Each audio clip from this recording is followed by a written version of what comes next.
shutout yesterday. Let's take a look at the starting lineups brought to you by your Bay Area Chevrolet dealers. Carlos Cortez in the leadoff spot. Then it's going to be Nick Kurtz. He's reached base 46 consecutive games. Shea Langoliers will DH today. Tyler Soderstrom in the cleanup spot. Jonah Heim, Zach Geloff, Jeff McNeil, Henry Bolte, and Aliko Williams. Welcome home, the San Diego the San Diego native getting his first start against the Padres as an A.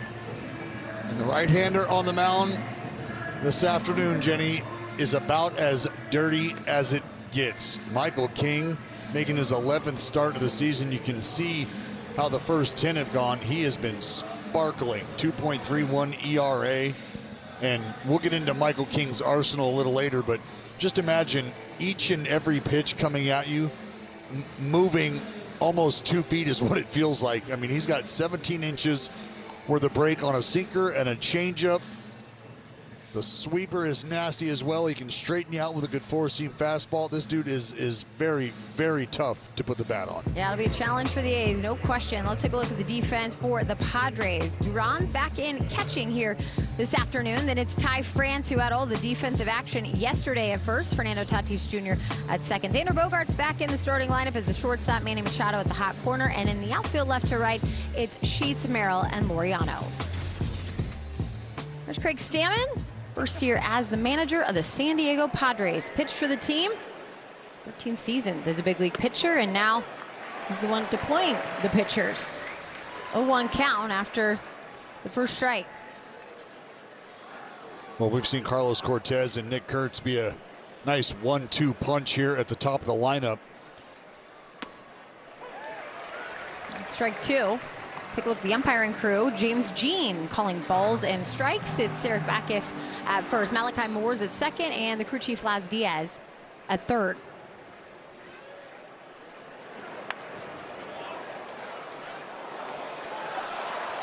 There's that nasty changeup from King.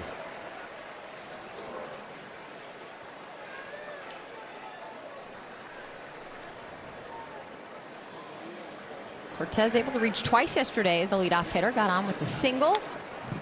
Also walked in the game, and that's the availability he gives you. Add on that to what Kurtz and Langoliers have been piling up.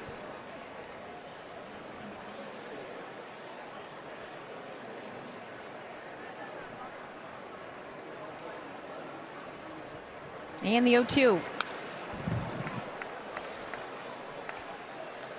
Notice a bit of a change from Arcate today as well in the lineup. Brent Rooker usually in there, stapled, penciled in as the DH every day. He's on the bench. Daryl Hernandez as well getting a day of rest. So not a straight Sunday lineup, but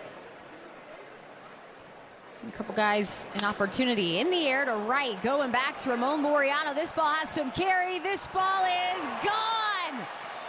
How about a leadoff home run for Carlos Cortez? A 1-0 Athletics lead.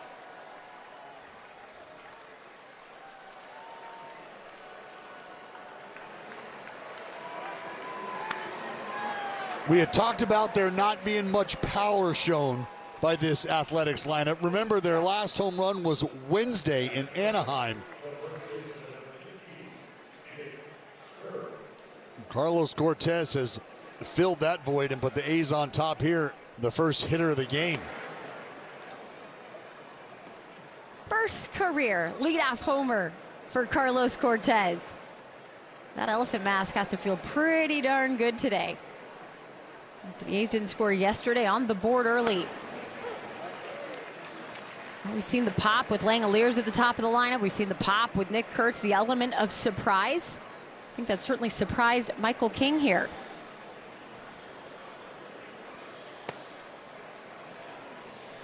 Well, I just started talking about how difficult it is to put the bat on the ball against Michael King. Carlos Cortez said, "Hold my beer."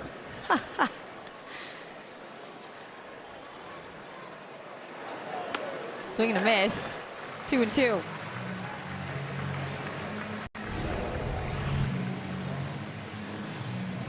A changeup that Michael King had been flipping up there a few times. Cortez had fought off and fought off. Finally got one middle. And though it was down, Cortez able to expand down scoop it up and park it out in right field.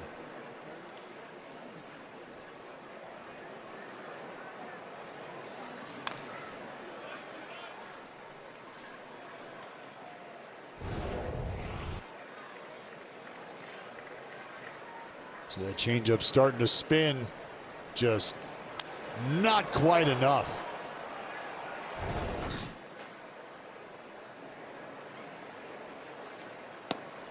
Full count here for Kurtz. We know that this is a big ballpark. Tough at times to leave the yard. Cortez, no problem. Kurtz in a battle now. Isn't that the truth? You're going through all the numbers. You're just talking about the movement of Michael King, how hard it's going to be to get runs. Nevertheless, hits, runners on base, all the things. Talked about the marine layer. The ball might not fly today. And there you go. Swing and a miss. Kurtz down on strikes. That'll be the first out for King. Well, it's James Jean behind the plate this afternoon on getaway day. Little background on the man calling balls and strikes. At 285 with the team leading 12 homers this senior season at Flagler College out in Florida. That was back in 2016. As far as behind the plate goes, calls a tight strike zone, but has been overturned on less than half of the challenges that have come his way, 48%. We saw Gene yesterday over at first base. Had a tough call on the double up by Ty France. Applied the tag to Carlos Cortez. Gene kind of blocked off, wasn't able to see the tag play, but they eventually got it right. Yeah, surprised Ty France was in the lineup today. I mean, after all the work he did yesterday. Hey, there's a lot of outs out there. And the ball's right to him. Able to do some double plays in the air. High to shallow left, and that's where you'll find Bogaerts to make the catch. 2 gone. Langalier's retired, and that'll bring up Tyler Soderstrom.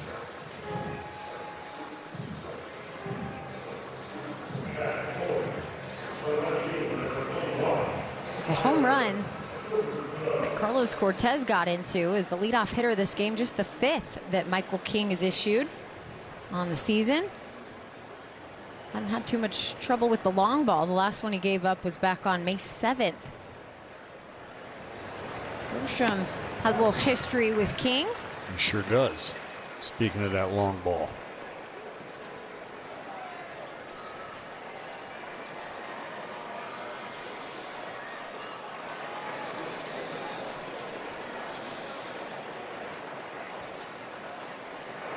Oh, 1 on the ground, and it's going to be a fair ball.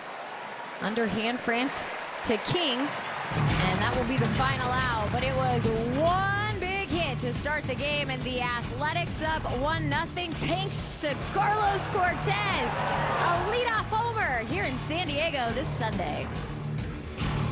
On NBC Sports California.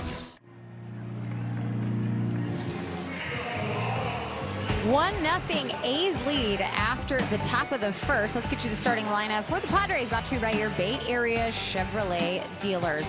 It's Fernando Tatis Jr. leading off, followed by Miguel Andujar as the DH. Gavin Sheets, Manny Machado, Bogaerts, Merrill Laureano, Ty France, and Duran. And the first pitch from Luis Medina. High and inside, a 1-0 count. Medina opening the game here today for the Athletics.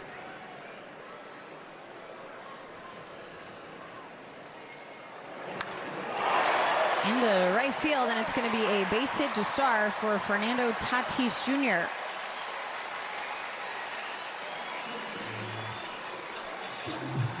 Well, those familiar with Luis Medina know that we have seen him in this role at times. We have also seen him pitch his way into some leverage situations out of this bullpen for the Athletics. Remember, we did not see Luis Medina last year as he recovered from Tommy John surgery. But when Medina showed up, and I think fair enough to say he kind of burst onto the scene of the organization with his stuff. Andujar, hard grounder to short. Williams to second and on to first. A double play quickly makes 2 outs. What a play by Aliga Williams. I mean, the fluidity with which he gets this backhand and gets rid of it, just exceptional. Seen that from him a couple times he's been in the game, but first start here for the Athletics against the Padres. Geloff is at third, McNeil and Kurtz on the right side. Jonah Heim's doing the catching today, and in the outfield it's Soderstrom, Bolte, and Cortez left to right. There's Marcotte, manager of the A's. Called strike for Gavin Sheets with 2 outs.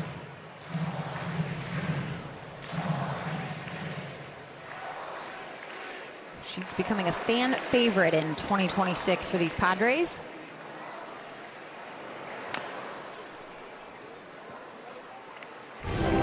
Just watch how seamless the transition here is for Williams. Momentum moving away from the play, but able to make a quick glove-to-hand exchange.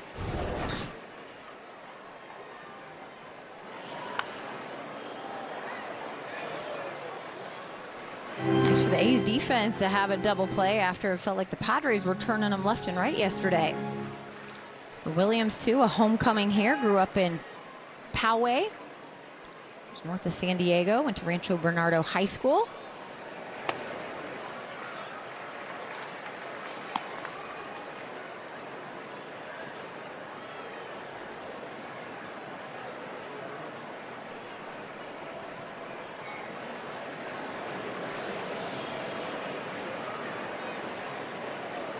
And 1-2. This is low for Medina. An opportunity to go this inning, maybe a second inning.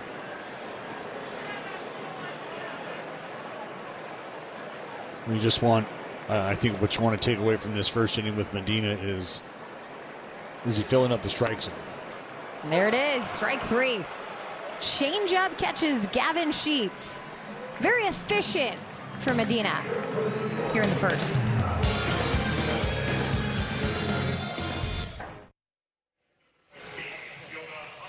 Welcome back. Time now for StatCast, powered by Google Cloud. Take a peek under the hood of Michael King. Changeup, sinker, sweeper, four-seam fastball, and the slider. There's your four-seamer. And I talked about what makes Michael King so difficult to barrel up at times, and it's movement just like that. Remember, I said 17 inches at times worth of horizontal break, so we're talking side to side on the sinker and the changeup, and then a sweeper 13, 14 inches headed towards the glove side, so you can sink it away from Heim, you can sweep it in. And we saw what he was able to do to Nick Kurtz, left-hander, and that's straighten him up with a four-seam fastball. You'll see him elevate those at times, and it's just a completely different look than everything else he offers. And he's got that cross-body action.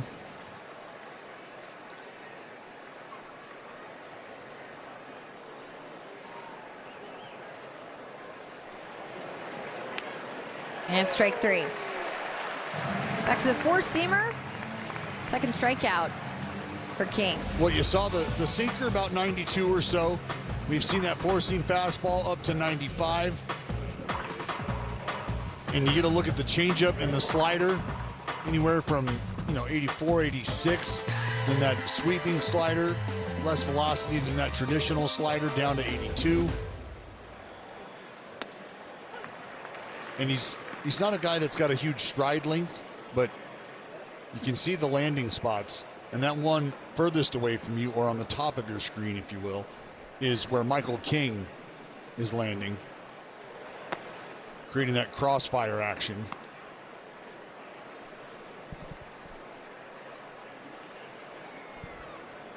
He's been very good. He's been very healthy this year after dealing with a nerve issue last year. Re-signed a deal with the Padres. He's found a really comfortable home in San Diego and found a comfortable home on the list of ERA leaders, too, in the National League. Well, that's good for 7th as we sit right now.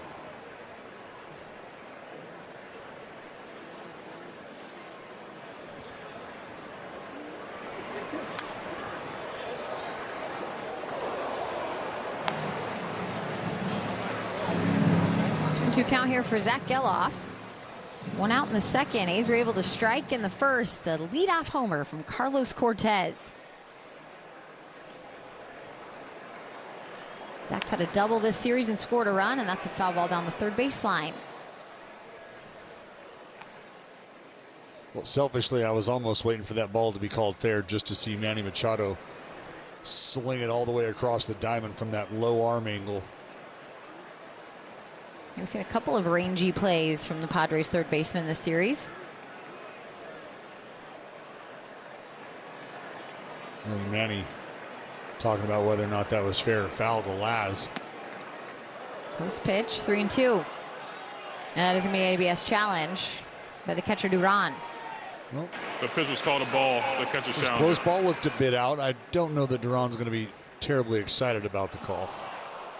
Pitch is a ball. San Diego has 1 challenge remaining. That's the first time Duran has been wrong here in this series. Caught the other day, 2 nights ago. ABS powered by T-Mobile. Padres down to just 1 challenge here in the top of the second.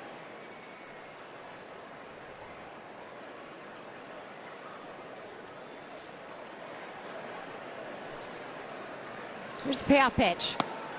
And Zach Geloff will walk on down to first. Good eye by the A's third baseman. 1 on, 1 out for Jeff McNeil.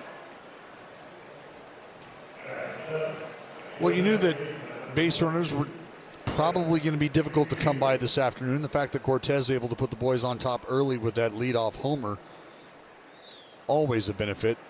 But now against Michael King, if you can, you try to get on the bases, you try to disrupt the comfort.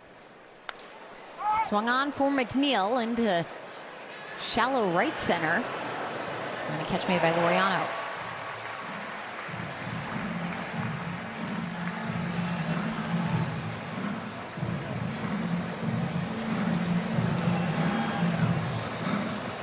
Two gone, and that'll bring up Henry Bolte.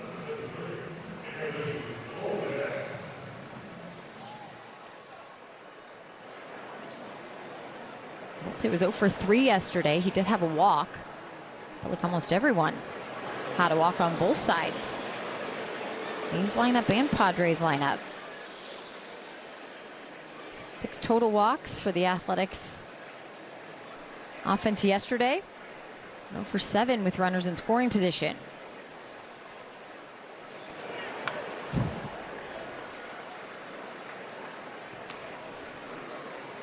Yeah, I think it kind of jars you, that number, right? 1 for 15. Yeah, with runners 2 in games scoring here, position. Yeah. Padres just 2 for 9 on their side of things. Popped up and out of play. It's been well documented that the Padres really been struggling on the offensive front of things, but from the pitching perspective, finding a way to win games, and that's really how this series has gone as they shut out the Athletics yesterday. That's a good bounce. Oh, we saw it a couple times yesterday. Fans sitting on the front rail, not quite as fortunate. And Jacob Lopez starting to warm.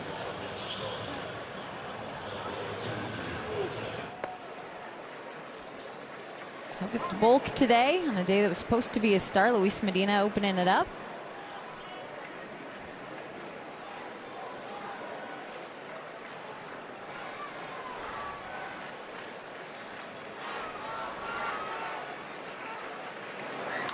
One, two, well struck out towards left center field. This is going to bounce and head towards the wall.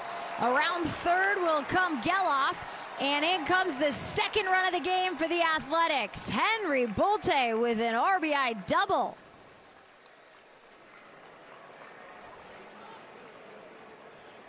Well, Bolte put a charge into one.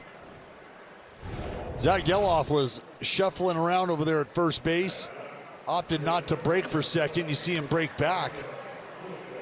But a hanging sweeper from Michael King gets pounded up into that left center gap, and with the speed of Geloff, able to come around easily and score all the way from first base. Now off with the sound of contact with 2 outs. Bring up Alika Williams. 1-0 count. First opportunity with the runner in scoring position here for the A's today.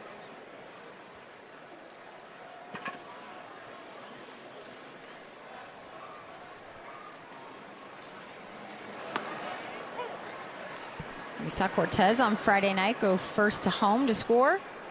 And now Zach Geloff. Good to be home. Always good to be home. That's where Alika Williams is this weekend. Also expensive to be home in the big leagues too. Sure is, especially when you're playing in front of the hometown crowd. You can have a lot of folks in the ballpark at your expense. Yeah. All those kindergarten teachers, you know. People that work at the grocery store down the street. Yeah, you tell them to beat it. You weren't shooting with me in the gym.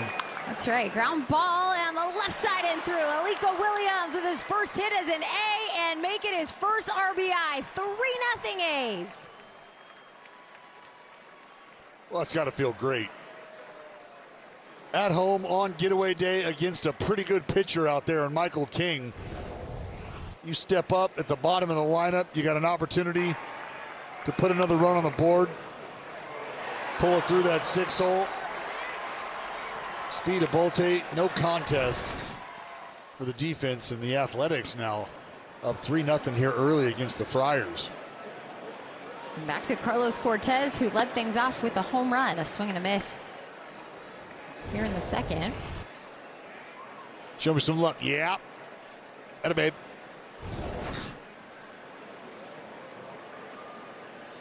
That has to feel awesome. Yeah, something we'll get into, but I think Alika Williams, when you start to look at his route to professional baseball, entering the professional ranks, all of that during COVID, you have some opportunities kind of shortened.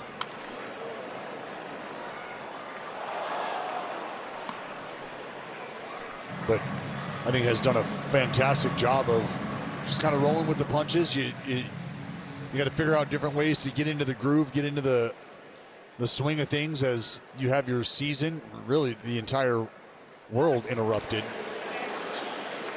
kind of thrown off kilter. He ends up going from Arizona State, and then you're in the Pirates organization. Made his debut as a Pirate in the big leagues here in San Diego at Petco Park. That was pretty cool for him, but didn't get a hit in those 2 games, so finally coming up with a hometown hit. Taken off here. The throw down from Duran and out at second. That'll end the threat in the second, but 2 more score. Henry Bolte and Alika Williams driving them in. 3-0 A's.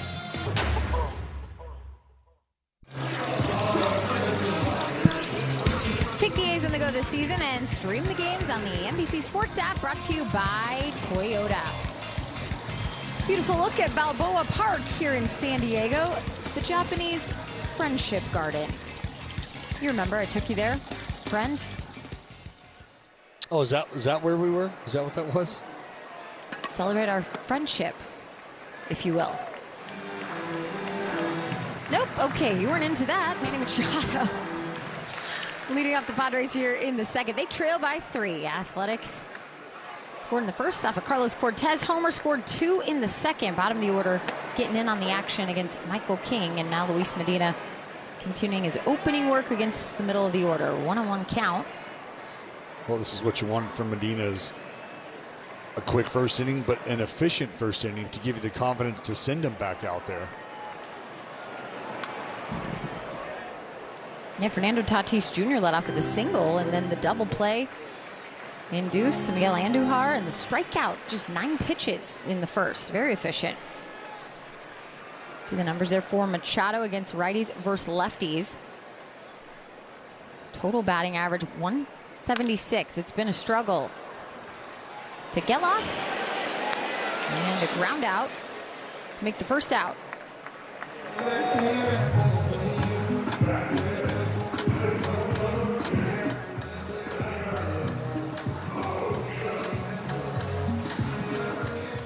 That'll bring up the right-handed hitter in Xander Bogaerts.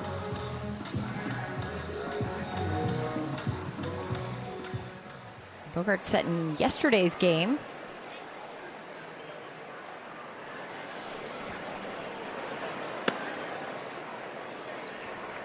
That win for the Padres made 9 of 13. They've won 9 out of their last 13, but only have averaged 3.5 runs per game. They do have the lowest team batting average this season in Major League Baseball at just .219. But still, Dallas 11 games above 500.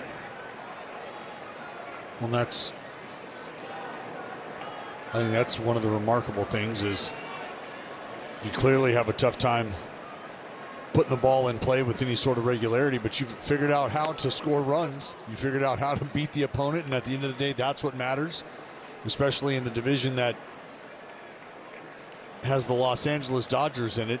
You know, the Dodgers, it seems they can just kind of roll the balls out and win baseball games regardless of what their roster looks like.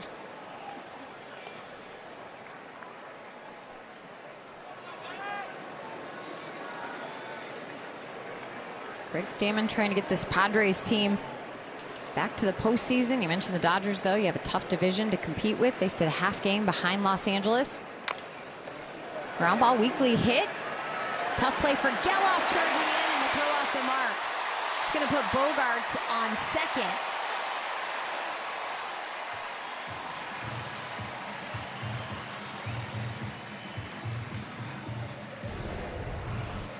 Well, a weekly hit ball on a full swing from Xander Bogaerts, and Geloff has to round this ball. And I think because we have seen Geloff and some of the throws got a little arm side run to him, maybe just an overcorrection. But with that error, Mark Kotsay opting to go and get the right-hander Medina. He'll thank him for his services and then turn it over now to left-hander Jacob Lopez against Jackson Merrill when we come back. That matter.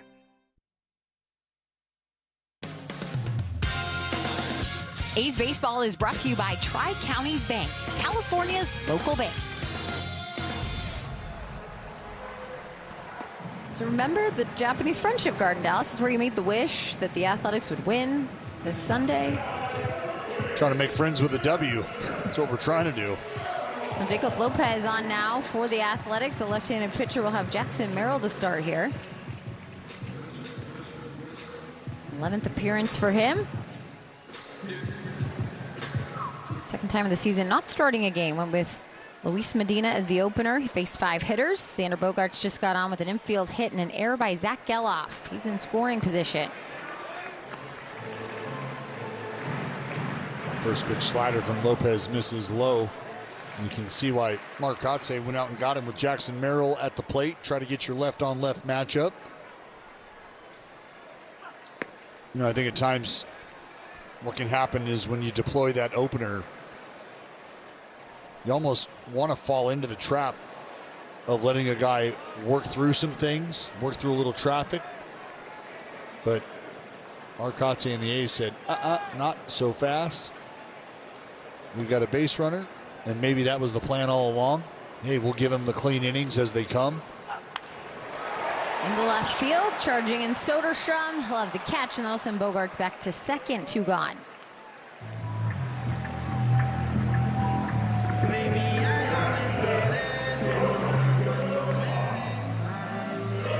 He has a starter used to a clean inning to begin.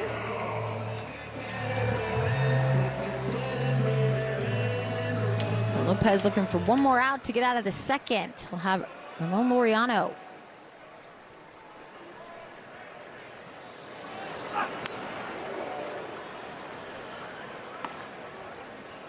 Laureano took a big hack in the 7th Friday night.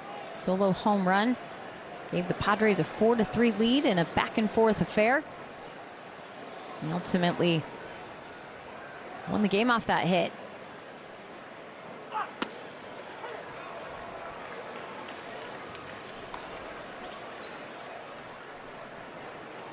I talked about how short Ramon Laureano can be to the baseball. Doesn't have overly long arms, so it's a quick path to the ball. But over the course of his career with the A's, saw him cover pitches in and in off the plate with relative ease. because it is such a short, quick punch to the baseball. Here's the 0-2. Missing outside. Of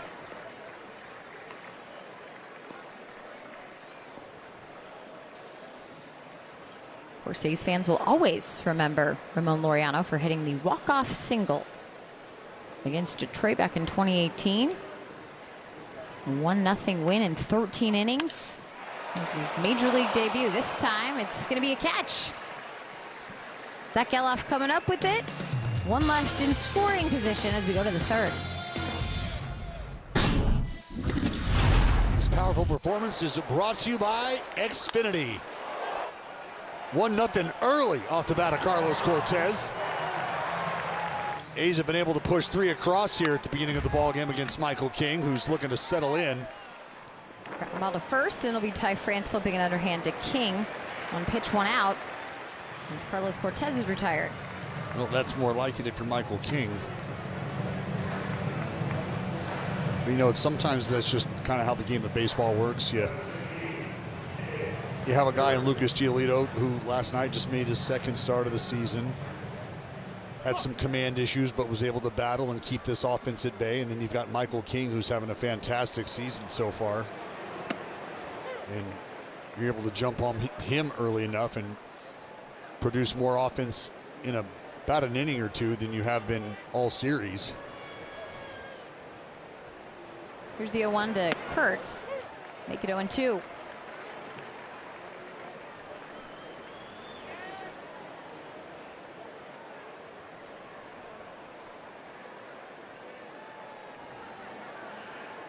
Pretty good on base percentage there.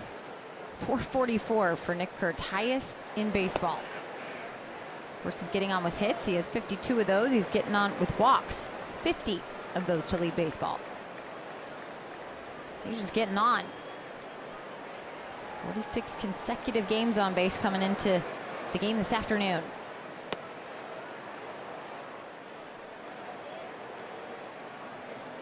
That's why I think it's a nice revelation to have a guy like Cortez, who's been slotted ahead of Nick Kurtz here recently, do what he's done. That's hit into the outfield as Nick Kurtz will reach base for 47 consecutive games. Just as the sun popped out here in San Diego. Just keep it moving. Keep it moving.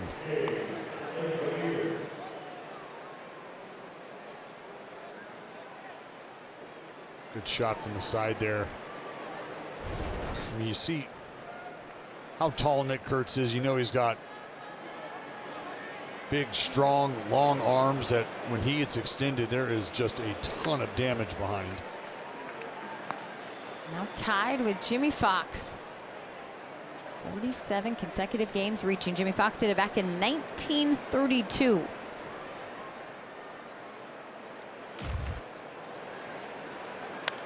And a ground ball back towards the pitcher, but under the glove of King. Tatis will touch Kurtz, safe at first.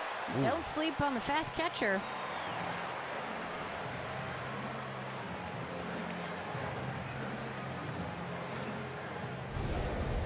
Well, looks like they've opted not to take a look at this. Ground ball right side, Tatis. Charges, is going to cut Nick Kurtz off and then try a very quick moving to get the ball over to Ty France.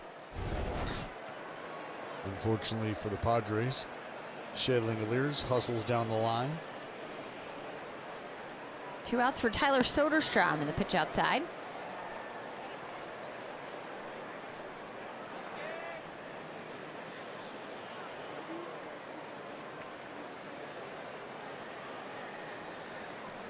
So he has a hit and a couple of walks over the last 2 games against the Padres. In the air, lifted on the left side foul, and the catcher Duran with a nice hustle to get to it. They'll end the top of the third. 1 left on for the Athletics. Up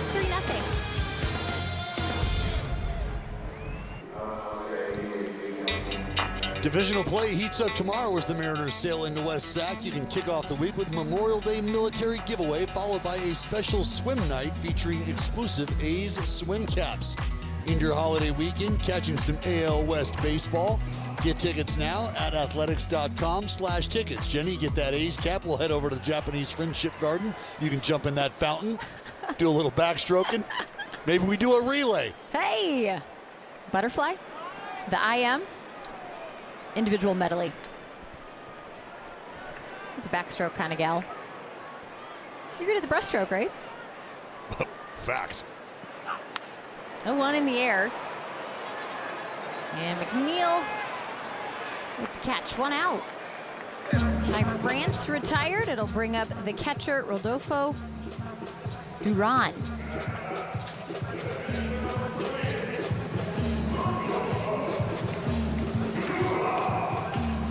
Well, that'll be a key for Jacob Lopez, much like it was with Medina. And I think that's why both individuals have found themselves in the spot that they do, is just being able to execute and repeat from a command standpoint. You know, at times we see Jacob Lopez garner some absolutely hideous swings from guys at the plate.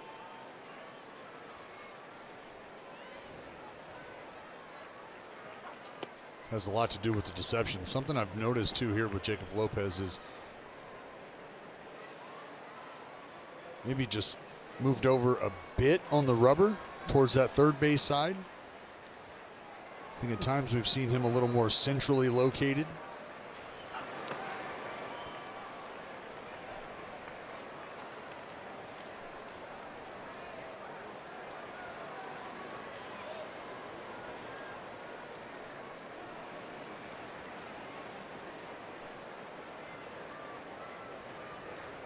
And the 1-2.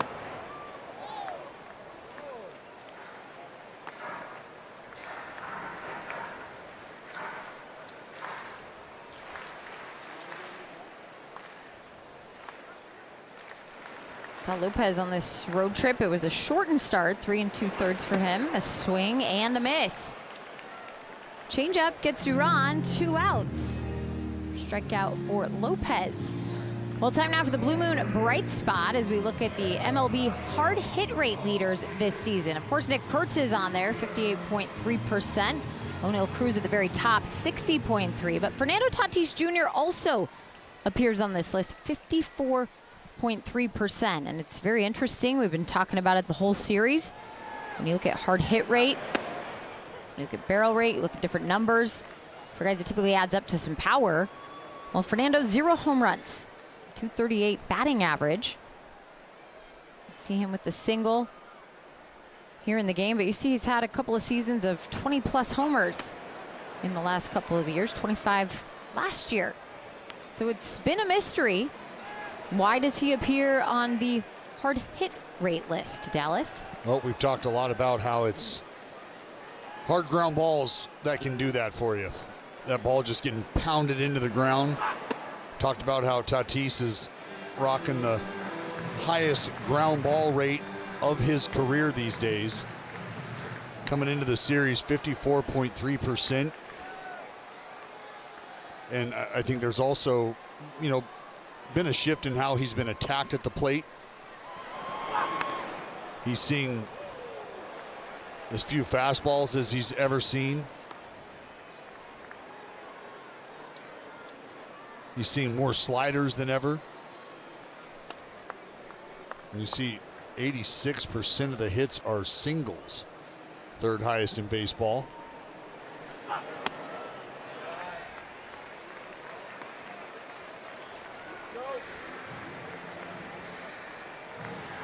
Obviously, his dad, a former major leaguer, he's been working with him at different times, working with the staff here with the Padres.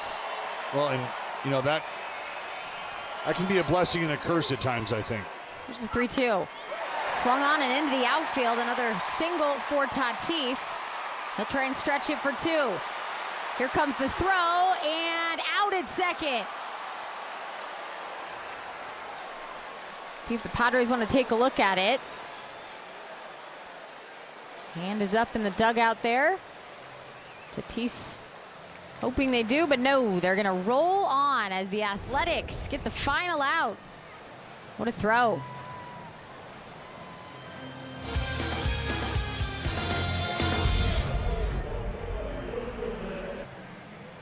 Get all your highlights, analysis, live updates, and more. Everything an Athletics fan needs. The NBC Sports California app. Download now. Move to the 4th inning here in San Diego, and Jonah Heim will have a hit. Lands in right field and now bobbled around by Ramon Laureano off the wall. A double it should be for Jonah Heim to lead it off. Well, Heim ends up on second. Tatis was trying to do the same thing. This is how that last half inning ended. Tyler Soderstrom notices that Tatis Jr. on his way to second base. And to be quite honest, I thought that the Padres were going to take a look at it. You see where the tag from McNeil ended up. And the fact that Tatis, as we have seen time and time again, using the swing move to put himself in position to get to the bag before the tag is applied.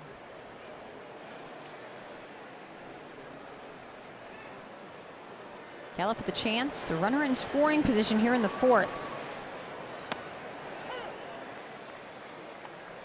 1 for 1 today.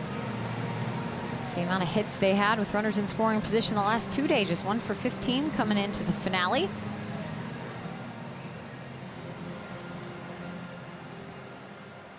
Good to see the extra base hits too. 3 of the 5 for the A's here today for extra bases. 2 doubles and a homer. Swing and a miss for Geloff. Good strikeout for King.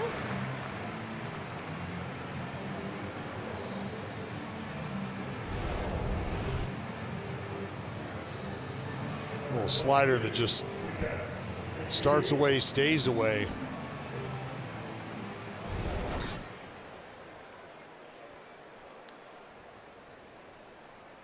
I'll bring up Jeff McNeil.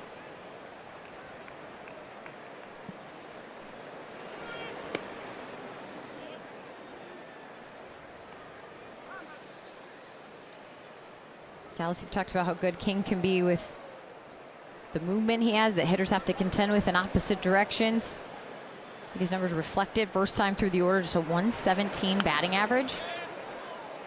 A's able to get to him much sooner today. Had 4 base runners through the first 9.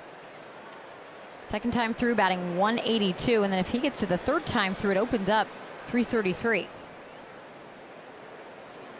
And I think that's, for the most part, fairly typical, right? The more opportunities a guy has against a lineup means I think the lineup starts to pick and choose what they can get to. They've seen your arsenal, and you start to see some of that success for the pitcher go down.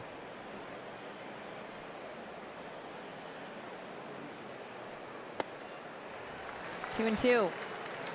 You know, but I would like to think, and maybe this is just my mind, believing that as a pitcher, the more success you have against a group, or the more times you see them, you can figure out the holes in a swing.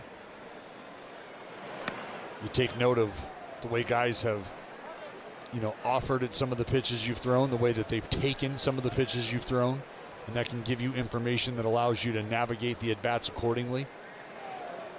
That's why you stress being able to either learn how to read swings or understanding what the takes are telling you. And a take on a 3-2 will put McNeil at first. A walk gives the Athletics first and second one out for Henry Bolte.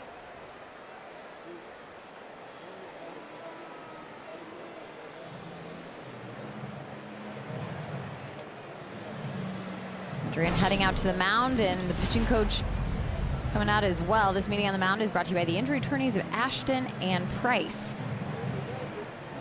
Ruben Niebla will have the infield come in.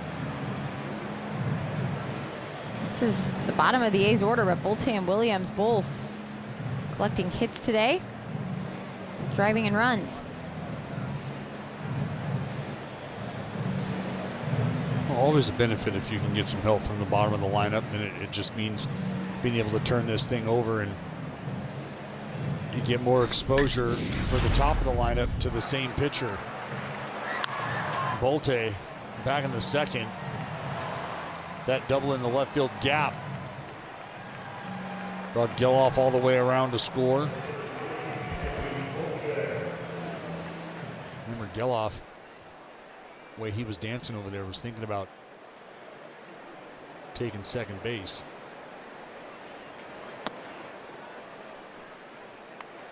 One-0 count for Bolte.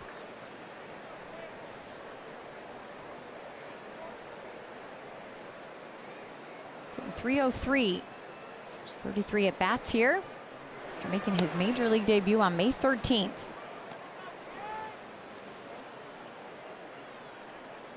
I mean, just 11 days ago. A lot's happened in 11 days for Henry Bolte. Feels like he's been here a lot longer than just 11 days. And it certainly does. Made a huge impression at spring training. And of course, his numbers at the minor league level forcing him up here. He's shown up and been a huge help for this Athletics lineup.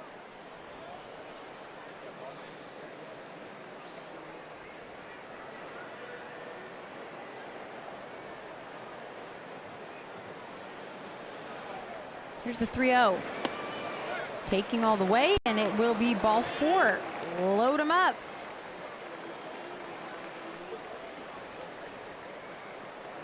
He's really putting the pressure on Michael King here today. Well, it's been a combination of the things that this Athletics team is known for, which is patience and power. Cortez got it started with a long ball. Now another free pass. Michael King's had to navigate some traffic that he just hasn't been used to. And how about the local boy, Alika Williams? Knock. Yanks it through the hole. Bolte would score.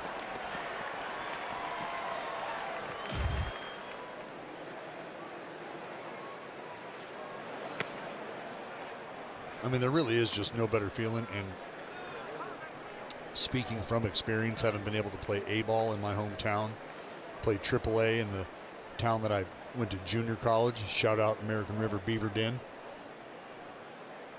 in the big leagues in my own backyard.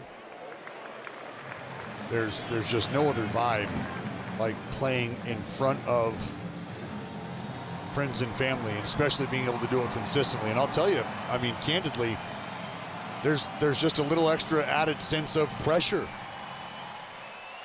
You know, you're not able to get out of the 5th inning or the 4th inning or whatever it is on the mound. You know you're going to go home and get absolutely crushed by your boys.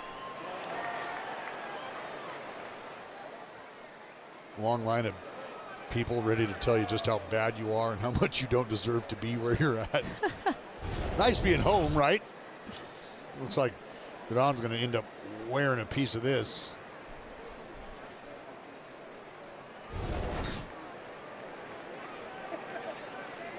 You're right. Plenty of ice out here in San Diego, right? Tells James Jean, thanks. Thanks for the couple extra seconds there. Back to work with 1 out, bases loaded. A 1-2 count here for Williams. And the pitch from King. Missing outside to even it up. You know, it's a blessing and a curse to be able to move the baseball around the way that Michael King does at times. When things aren't going quite the way you'd like, it feels like you're just a hair or two off the plate. Tough to pin down the zone. Strike 3. Takes the sinker, 2 gone. I mean, it's a big league pitch right there. It's a ball the entire time until the very last minute. Comes back, clips the black, and Alika Williams, all he can do is stand there and watch.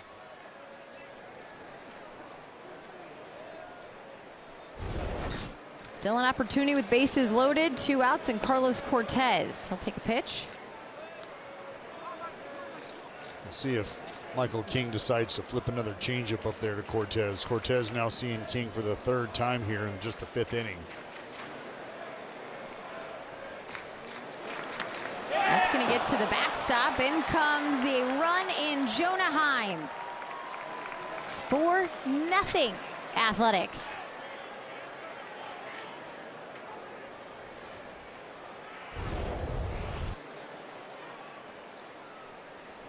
And indeed, it was a changeup that Michael King just yanked. And the reason I believe that he ends up pulling that pitch is because he still has it in the forefront of his mind what Carlos Cortez did to him the first time around, parking the changeup out of the ballpark. Yeah, Cortez saw 6 pitches, all for strikes.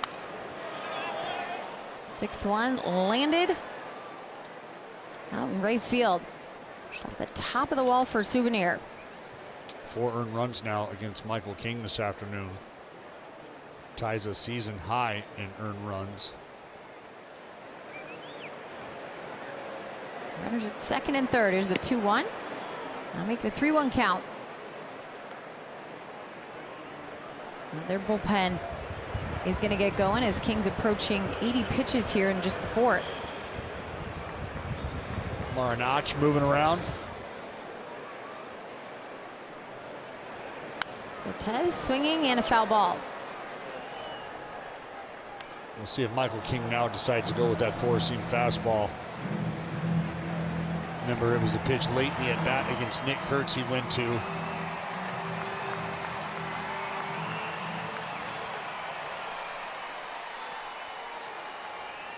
And the payoff pitch. Cortez fouls again. And I think he was looking for it. He got it, just missed it.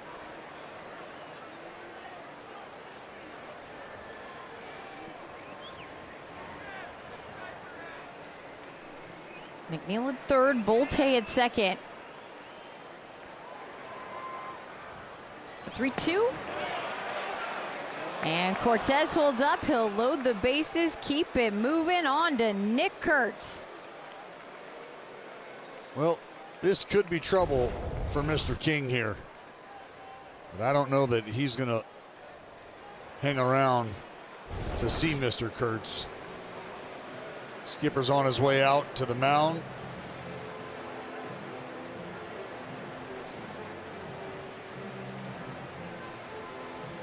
There's the call of the bullpen. It'll be Ron Marinaccio into the ballgame to face Nick Kurtz. Bases loaded, nowhere to put the big fella. 2 outs here in the top of the 4th.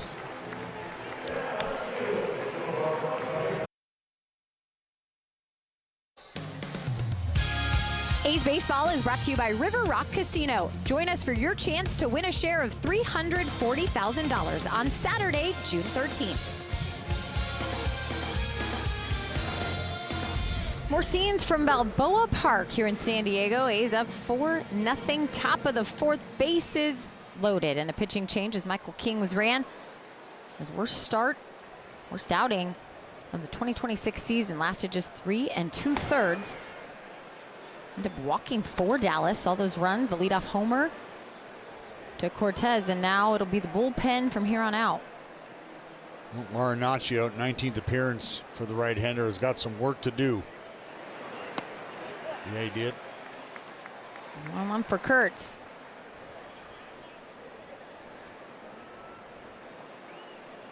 Okay, those are just about as impressive as the numbers can get with bases loaded.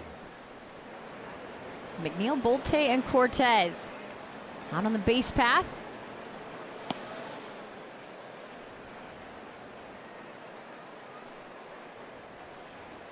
I think every kid pretends in the backyard. Bases loaded. Obviously, towards the end of a game, you're down 3-2. It's usually Game 7 of the World Series, but you'll take this. Just imagine Nick Kurtz probably played that game quite often and dominated at it. Runners in scoring position. You just saw bases loaded. That was close to 500. Yeah, 500 is the average for Nick Kurtz when batting with runners in scoring position. Pretty good. 17 for 34 so far this season. And a swing and a miss. This time he'll go down on strikes, leaving the bases loaded. But one more came across. It's 4-0 Athletics, middle of 4.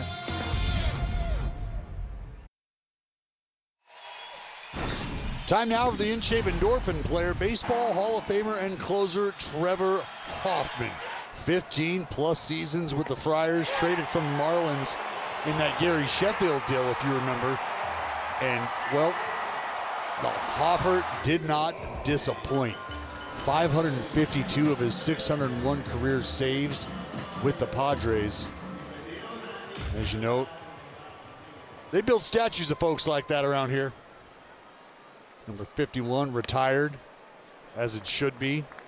It's like Jonah Heim with an ABS challenge. There he is. This was called a ball. The catch is challenging. Ring of Honor.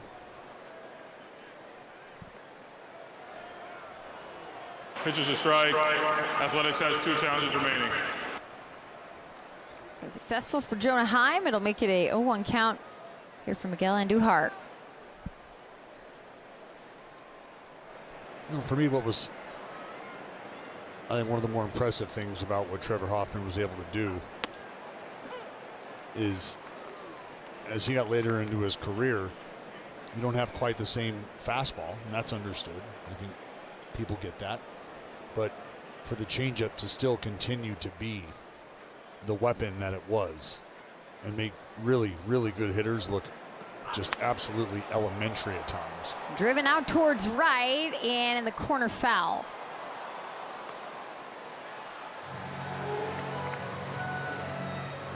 Remains 0-2. You heard Hell's Bells cranking anywhere near Petco Park. If you were down in the Gaslamp District, you'd want to run down here to watch how the 9th inning would go. Well, you got a pretty good idea how it was going to go. You just wanted to watch it. I'll tell you one guy who wasn't watching it each and every night, and that was the general manager at the time, the late, great Kevin Towers. I would often find him in the elevator when I was a reporter here. I was going down to do the post-game interview. If Trevor was coming out, usually meant good things, and KT was always in the elevator with you because he was going home. Never watched a pitch live. Here's a ground ball chopped to short, and Williams over to first, 1 gone.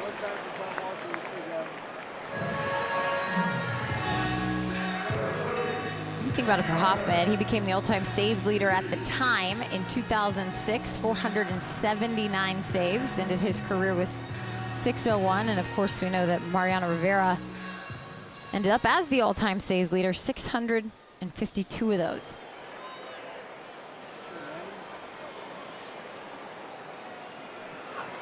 That's a lot of 9th innings. That's a lot of 3 outs to get. Both guys made a pretty good living doing it. I think able to not only set the bar, but open up the conversation for other guys to come behind them in terms of that closer role. Right? I think there's a reason Kenley Jansen's still after it.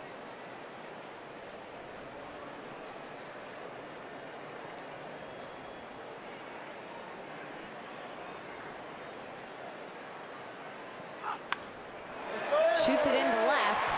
Gavin Sheets has reached in the 4th with a base hit.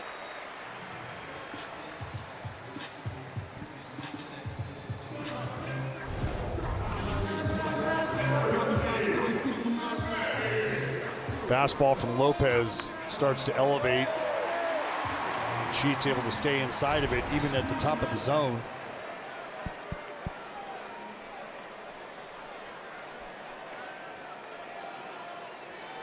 Fourth hit for the Padres here this afternoon. In the air to right, Cortez will run in for the catch. 2 gone. Machado's quick swing, that'll bring up Xander Bogaerts.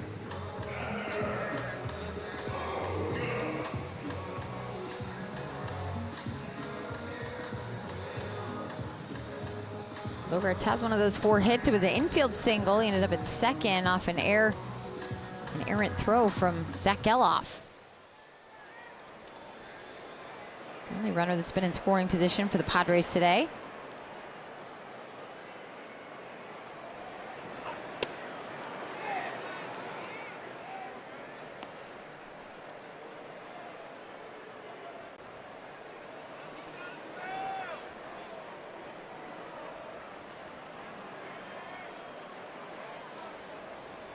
Bogaerts, the final batter of the Padres order that Lopez has yet to face and is doing so now.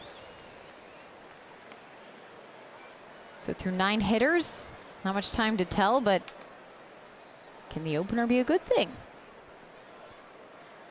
Well, it's worked out so far today.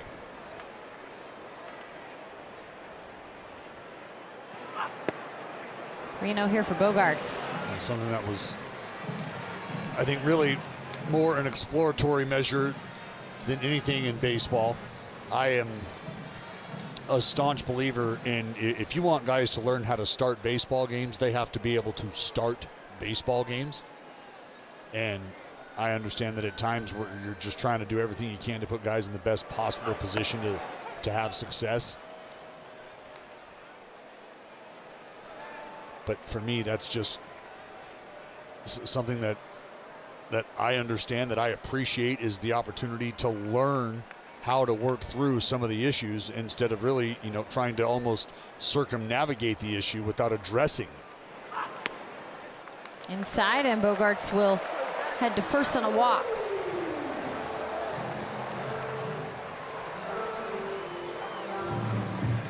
Gonna bring Heim out to the mound to have a conversation with Southpaw.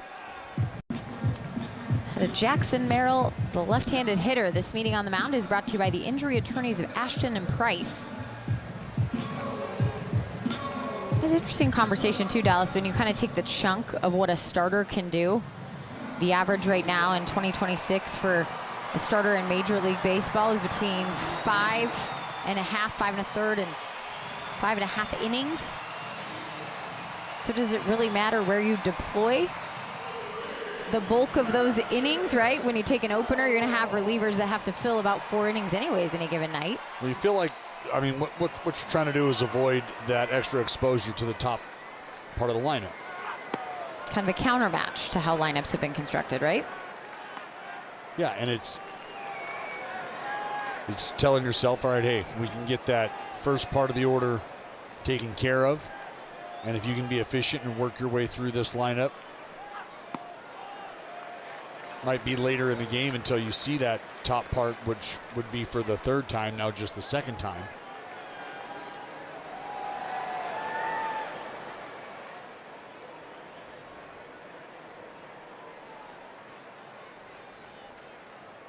There's the 2-0 to Merrill.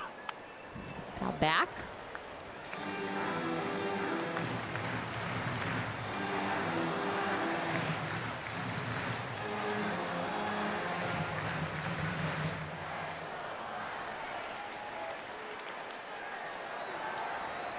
A walk to Xander Bogaerts now makes it every appearance that Lopez has issued a free pass in an outing this year.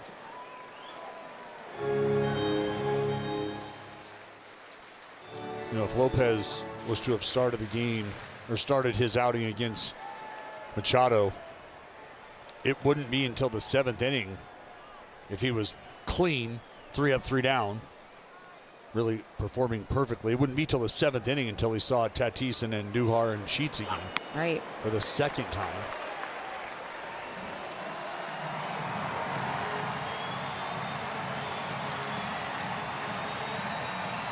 Mariano on deck if the Padres can extend it. A 3-2 count. Here for Jackson Merrill. Runners will take off with 2 outs. Here's the pitch. Lifted in the air. Williams going back to shallow center, and Williams will make the catch. 2 left on here in the 4th. We'll go to the 5th. You can make a splash with another Sacramento Saturday. That's May 30th. The Yankees will be in town. You can be one of the first through the gates to snag a Premium Maze beach towel. Available while supplies last. Visit athletics.com/promotions to secure yours today. Take a little lobster roll. Jenny, you bring your beach towel. We'll go hang out in the Friendship Garden. 1 hopper to Manny Machado at 3rd. A long throw, and Langoliers with the ground ball out. That makes the first one here in the 5th. Get me to that Japanese garden. Well, we were there, but you don't remember it clearly, so. Look at this lobster roll. That looks amazing. It's also the 5th inning. It's about time for you to get a snack. Yeah, I appreciate you offering me your 3.5-hour-old cold egg burrito. Oh, you're welcome. Looks. You ate one already today. You ate. Great. I mean, first of all, Big John, stage manager, shout out here in San Diego, the best. Brings us burritos for breakfast. They are what, 5, 6 pounds? I mean, they're fairly girthy. 1-1 here for Soderstrom. What are you saying, that mine really didn't stand a chance? Yours was gone in about 45 seconds. Hammered. So it's taken me 5 innings to work on just half of the burrito. We'll get you a snack. Ground ball backhanded by Ty France. Throw it to the pitcher, 2 gone.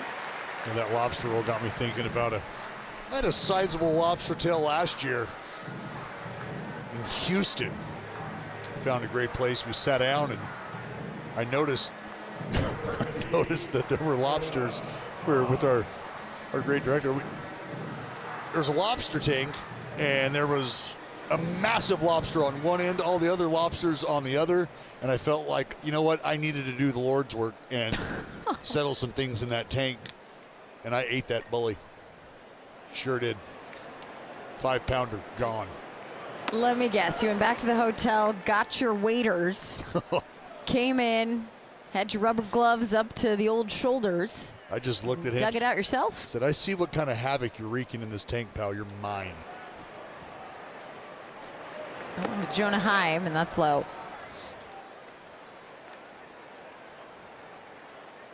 Well, I saw you talking to Don Orsillo earlier, the great voice of the Padres on television. Did you get a captain boat ride with him?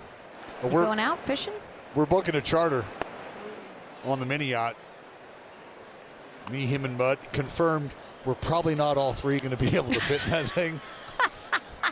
So I think Mud may be better off served as either the anchor or we're going to get a little dinghy to tie up behind that thing. Oh, my.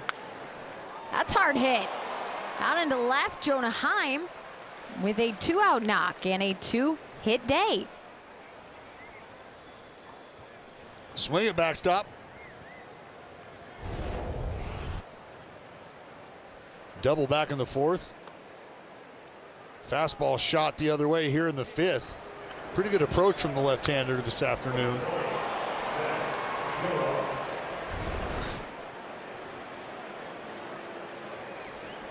That'll bring up Zach Geloff with 2 outs. Geloff a walk and a strikeout. Also scored a run. Swings at the first pitch, pops it up a mile high. Ty France will use his hand to shade, and he'll make the catch. Jonah Heim with the hit. He's left on. We'll go to the bottom of the 5th. A's up by 4. The 2026 All-Star Teacher Award presented by Provident Credit Union. Go to NBCSportsCalifornia.com/AST to check out Brad Davis of Orangevale Adventist School in Orangevale, as well as other finalists, and vote for your All-Star Teacher. The grand prize winning teacher school will receive $30,000. Vote now. Ball from Jacob Lopez to Ramon Laureano. Bottom of the 5th, bottom of the Padres order.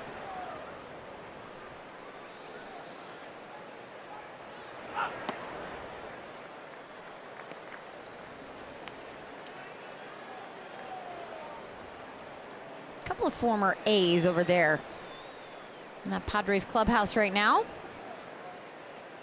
Did you catch up with all the dudes? You did. Got to chat with Mason for a long time. Yeah, I got to see Mason today. Great to catch up with him. Would be great to not see him again. Sure would. Of course, Mason picked up his 16th save last night. 16 for 16 in save opportunities this season. Seems pretty efficient.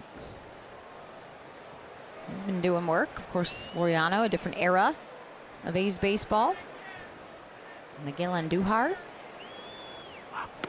And a swing and a miss. First strikeout of Jacob Lopez's outing. Fraternizing. Well, this is before the game on Friday, and Mason, as he always is, very gracious with his time. Came out and spent probably 20 minutes, half hour almost, talking to different folks. Caught up with the clubby Brian Davis as well. But I've said it, and I mentioned it last night. You know, when it comes to the lights being on and business at hand. He is all business. But the minute the last out is made, Mason Miller back to being an even better human being than he is a closer. And he's such a great ambassador, not only for the game, but for what I think players should strive to be in the clubhouse, in the community.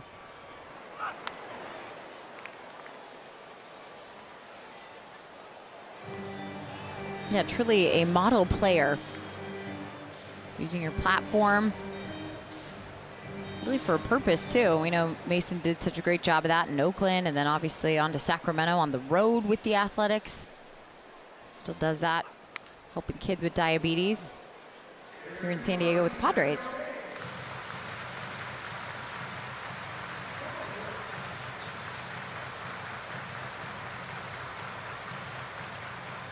And he's clearly become a fan favorite. Oh, man. Quickly. Those 22 jerseys sound like hotcakes.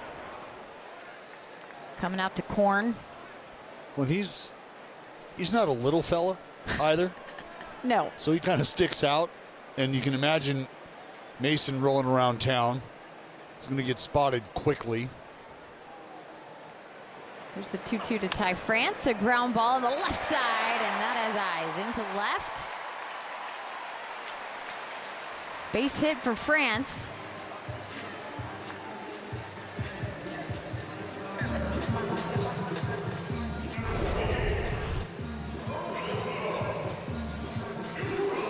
Pitch down that Ty France able to hit hard enough, get it past a diving illegal Williams. The Padres have now had a hit in all 5 frames. 5 total hits. The A's also have had hits in every inning.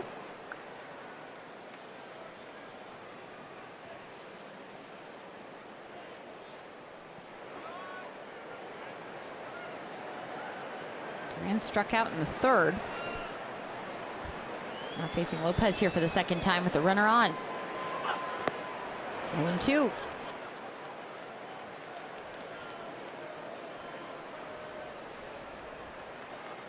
Duran called up earlier this month, getting his opportunity with Luis Campusano on the IL, the other catcher for the Padres.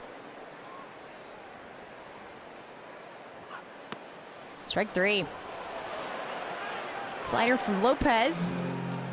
2 gone. Well, I'm not sure Duran saw anything this at bat. First pitch cutter, then a slider he waved over top of, and this slider here he just gets locked up on. Now to bring up the leadoff hitter and Fernando Tatis Jr. 2 for 2 today, both singles. Tried to stretch a single. In 3rd for extra bases, and Tyler Soderstrom was able to throw him out. That was just the 4th outfield assist for the Athletics this year.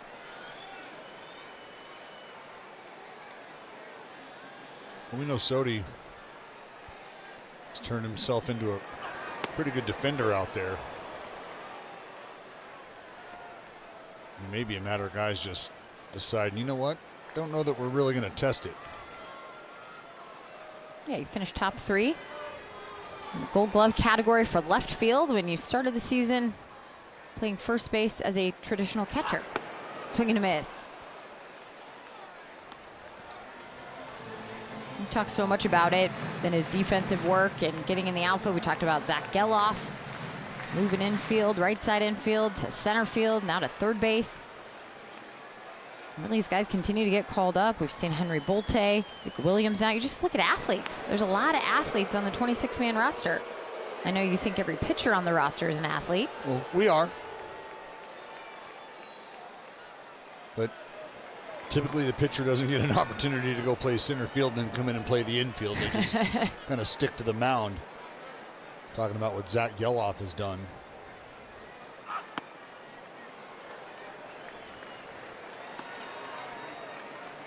But when you think about how things have worked out, you know, with the unfortunate extended time on the injured list for Denzel Clark now with the hamstring issue after the foot, Geloff out in center field. He slides in and is able to man third base with Max Muncy down.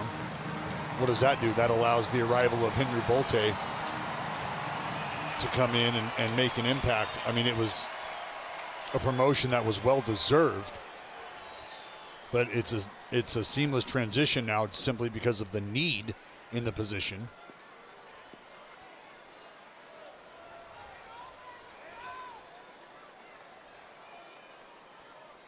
France will be on the move here. 3-2 with 2 outs. Swung on for Tatis, and this will land in left. It'll roll towards the wall. Soderstrom picking it up. Coming home is France. Here's the throw on the relay. Williams on the money. The tag and out. Right on cue. Tyler Soderstrom delivers again from left field. Well, you just brought it up, partner. You put that energy out there in the universe. A great relay from Sodi to Alika to Heim. They got him.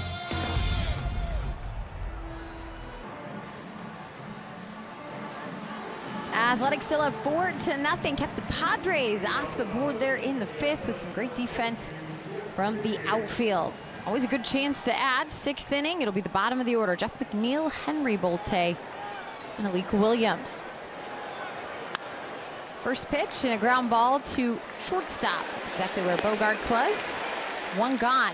Let's flash back to some defense in the 5th. Well, you just mentioned the outfield assist, just 4 on the season for the A's until this. Sodi plays the carom, fires into Alika, who sends a 2-hopper to Heim. Just a great job all the way around. Right side, Ty France with the pitch with 3-1 for the putout. This is not an easy play here for Heim, believe it or not. You've got this second hop, and with the catcher's glove, I mean, it's just not as easy as you would think to feel that shorter second hop. And how about Dirt Cam giving us an incredible inside look at that play at home plate? How awesome is that? I'd like to see a lot more of that.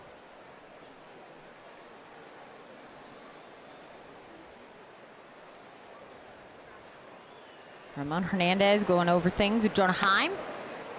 In the dugout, a lot to like about that play as you just dissected all the way in, including Alika Williams. He's part of the relay. Getting his first start with the Athletics after being traded over by the Pirates. It's been nice to see him in the 9th inning as a defensive replacement. What he can bring out at short, but here's that look you like. Well, and you could see even with that look right there, I think a really good shot. That ball kind of jostled just a bit in the glove of Heim as it's gathered. In the air for Williams. Shallow center, and Tatis back to make the catch. There's a 5-pitch inning. We'll move to the bottom of the 6th. A's up 4-0 this Sunday. True baseball fans need Wi-Fi that's so reliable it never gets caught looking. Xfinity Internet keeps you in the game at one price for 5 years and allows you to get online in minutes with same-day Wi-Fi.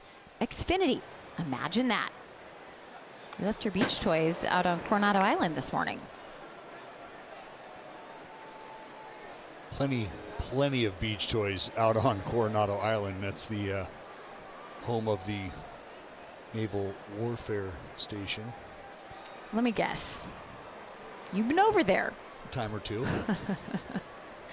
I've been over to Coronado Island. I've never ventured that far on the island.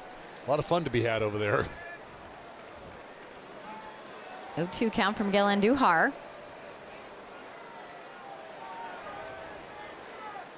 It's pretty amazing as we were talking about this military town. They do Military Sunday here. Padres honoring those who live in their community. But when you've seen a firsthand look at the training that goes on. Oh, yeah. You're friends with some Navy SEALs, you kind of hear about it. But to see it, I mean, that is a whole different beast. Well, they are truly a different breed of human being. Well struck out to Left field, Tyler Soderstrom can't make the catch. Miguel Andujar going to second. And it'll be a runner in scoring position. Sodi gave it his best effort. Well, this was a hard sinking liner off the bat. Ball well struck. You can see it start to turn over. Sodi laying out. And it looks like this ball just off the back of the glove of Soderstrom. Just couldn't quite get the glove open enough to be able to haul that in. It's the 12th double for Miguel Andujar. Bring up Gavin Sheets in a strike. Speaking of former athletics, saw Miggy today too. Just kind of laughed. I said, gosh, every time we see you, whatever uniform it's in, you hit. You're just hitting. That's what he does. That's what he does.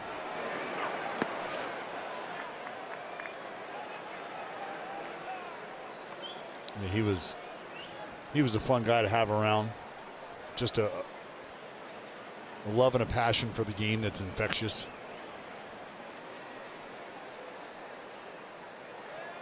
Yeah, always a smile on his face, always upbeat about getting the work done. And Lopez will walk him back to second.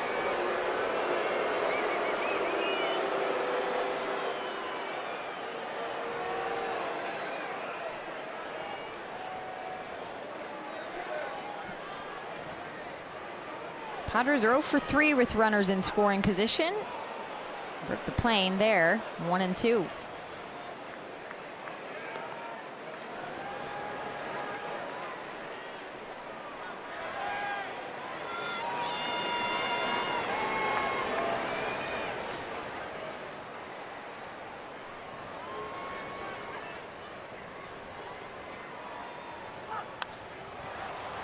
This will be foul and out of play.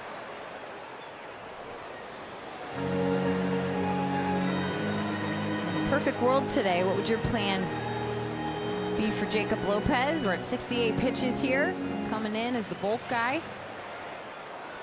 Well, I think it's just to continue to give him as many outs as you can possibly get, and that'll continue to happen if you can keep guys off the bases. And I think as you start to get later into his outing, that's what it's going to be about. You have an inning in this here where you can get out of this. I don't know with Justin Sterner starting to loosen up that they'll give him a shot at the 7th inning. Another foul ball. Sheets will have to go get a new bat. No, but if you can take care of Sheets and Machado and Bogarts,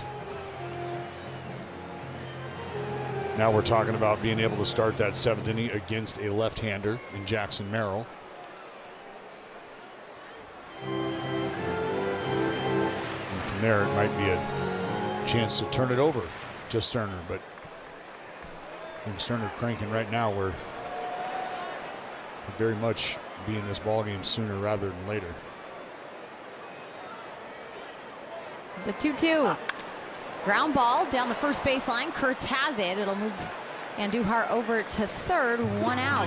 Bring Manny Machado up, and now let's get a word from Red Hawk Casino Resort. It's game on at Red Hawk Resort Casino. So many ways to play, you'll stay all day. All your favorite table games and hundreds of the latest slots. Book a room and stay to play another day. Red Hawk Resort Casino, proud partner of Athletics Baseball.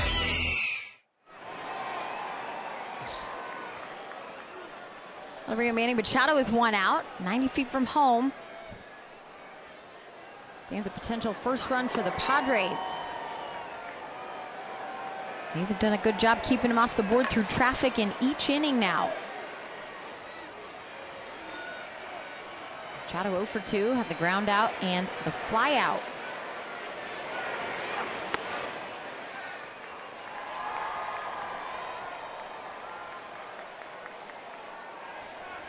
Of course, this is the only time the Athletics will see the Padres in the 2026 regular season.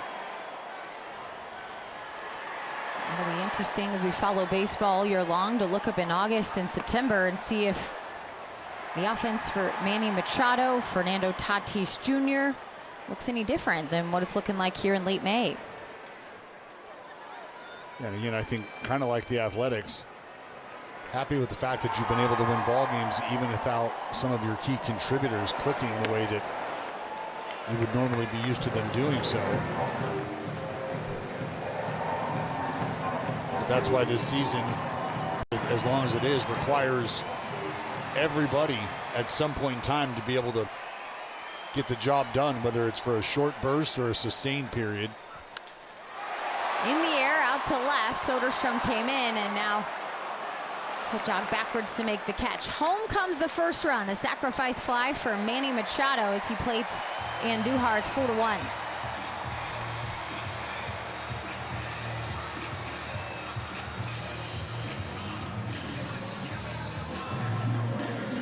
Two outs here in the sixth. Xander Bogaerts coming up.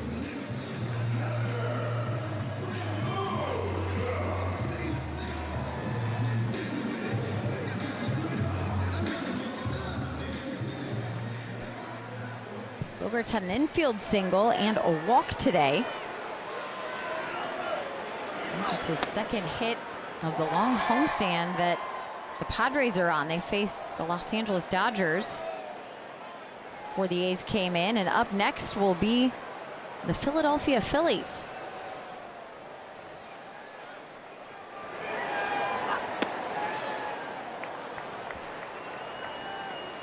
A's will head home after this game and face a divisional foe in the Seattle Mariners.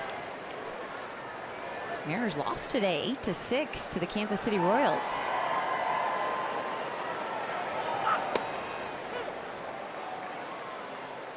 When you hear news like that and you're excited about where the ball game sits right now for the Athletics, but knowing that there's been some struggles within the division for other teams trying to figure out how to win ball games, you'd love to be able to have created some more separation, which has kind of been a bit of an issue here recently.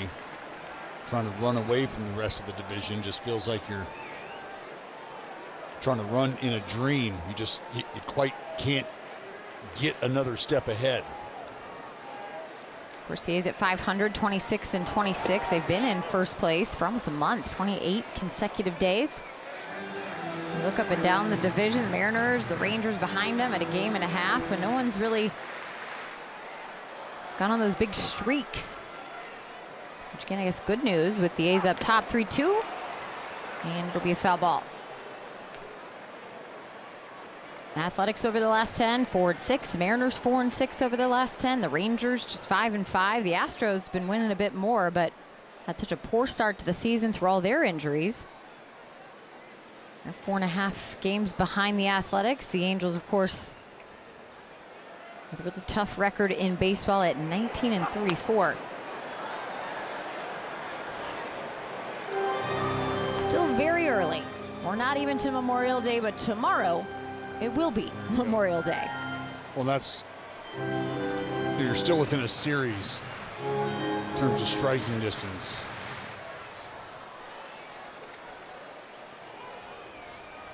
This will be the 8th pitch of this battle with Bogaerts. A ground ball but foul, and it'll continue. There's some other divisions where there's sizable gaps between the top and bottom. Think about this division here. You've got the Rockies, who are about 13 games back. The Mets, who are 14 games behind the Atlanta Braves. Yeah. Tigers, 11 back from the Guardians.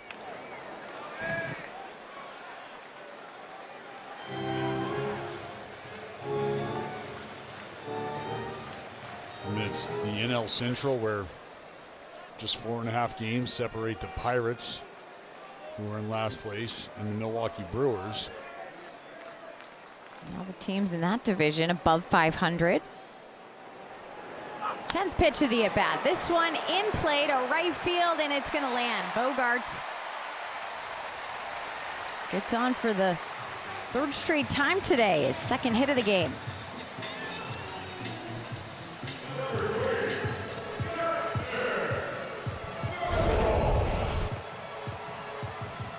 Well, Bogaerts had been able to chip away, and finally able to get a chip to fall.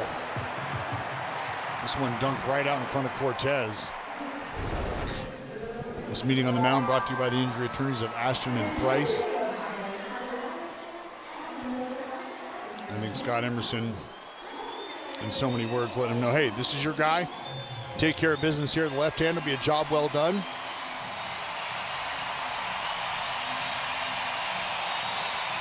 Selfishly, you would hope that Lopez was going to be able to take care of Bogaerts in the inning and start that 7th inning himself against Jackson Merrill, but that'll have to happen right now. This will be Lopez's last hitter. Trying to hear PitchCom right now. Got pretty loud in here for a hot second. 41,799 in attendance. Another sold-out crowd here at Petco.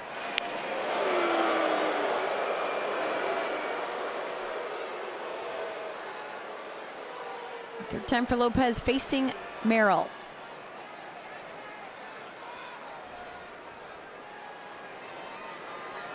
He's got him in the air both times to record the outs. Here's a strike.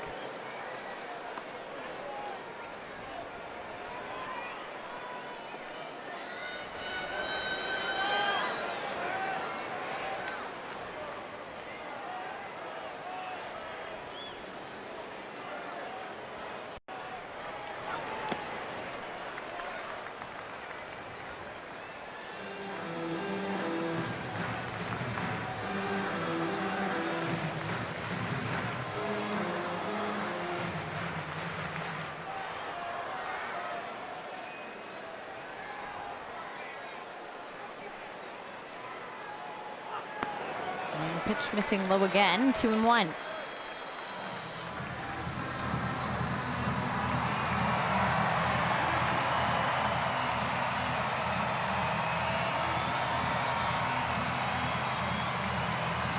Lopez just double checking, making sure it's working.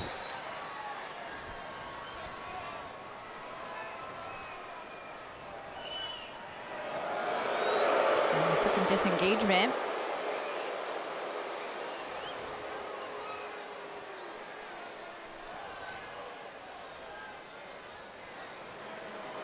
Bogaerts has 7 stolen bases this season. And he'll take off. The throw from Heim. And he's safe under the tag. Bogaerts will pick up his 8th stolen base.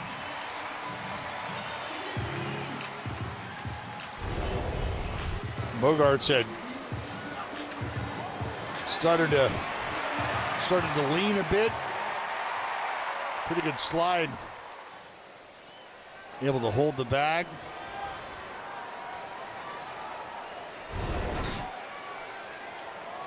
Bogaerts and the guy at the plate and Jackson Merrill combine for a perfect 18 for 18 in stolen bases. This one a ground ball, right side. McNeil over to first, and that'll be the final out. They'll leave Bogaerts stranded. 1 run came across. Stays up by 3.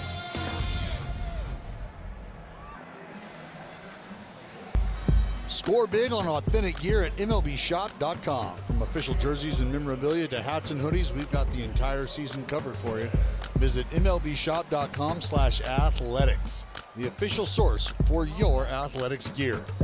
Looks like they're in need of some gear. You think covered was the right word? Cover up? Got you covered. Tarps off, huh? We're doing this like all summer? Yeah. Looks that way. Looks that way. As I said, you know, I want to see it. I want to see it at the right time. I'm okay with it. You know, big rally. Let me see that. You have kids. They walk through the door after school and go 6-7. Oh God. Right? Is that No. what this is going to turn into? Oh, the no, visual no. 6-7? No, we have shut that down. That was never a thing. Not Maybe in in my your house. No. But out and about in the community. Mm-mm. Well, it is the 7th. There's no 6s up there on the board, which is a good thing. 4-1, Athletics lead. Carlos Cortez, a big part of that, had a leadoff home run in this game. It was really nice after a game where the Athletics were shut out. Been tough with runners in scoring position. Been good to see these offense alive and well. After the home run in the first, they scored 2 in the second. Bottom of the order, Bolte and Williams driving in runs. And another added in the 4th.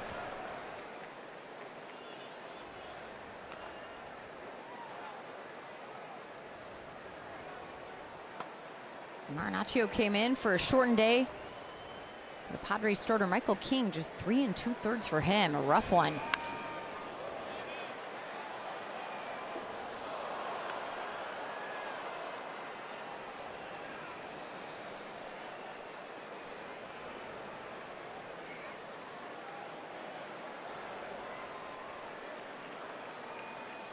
Carlos will make you work. He'll see some pitches. This will be the 7th coming. And this one will be in play, high in the infield. Middle infielders, it'll be Bogarts with the catch. One out, and that brings up Nick Kurtz, who continued his on-base streak today. Now at 47. You look at the longest single season on-base streak. Up next will be Mark McGwire. That could come tomorrow in West Sacramento. 48 games for Mark McGwire, reaching base safely. 1996, the on-base streak. Of course, had a longer one, but it's spanned over 2 seasons.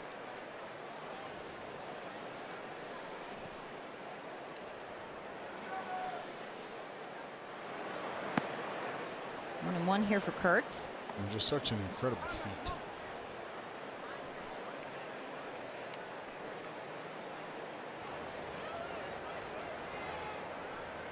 Kurtz is warming up for the Padres.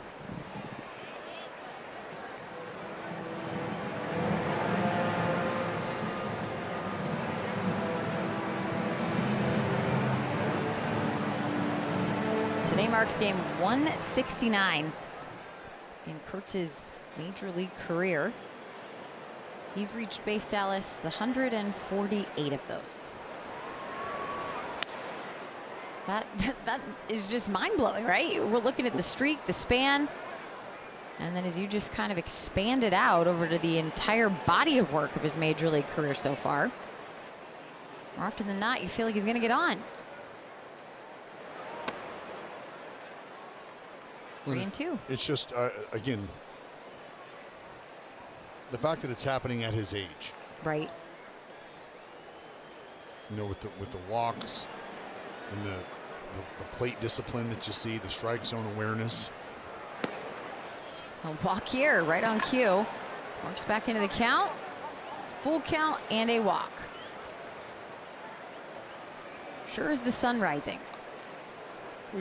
That's how young guys get exposed early on, is if they are indeed able to come up and be productive early, you feel like it's a matter of time before the rest of the league has started to catch on to why they're having success. They start to get exposed and some holes in their swings, and then it's up to them to start to adjust.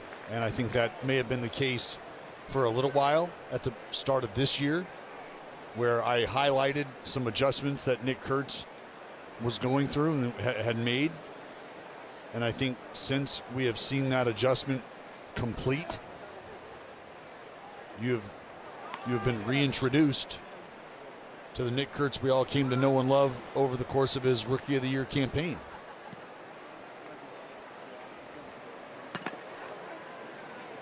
A lot to like about his game, and some future projections for the guy that's just 23. Called strike to Langoliers.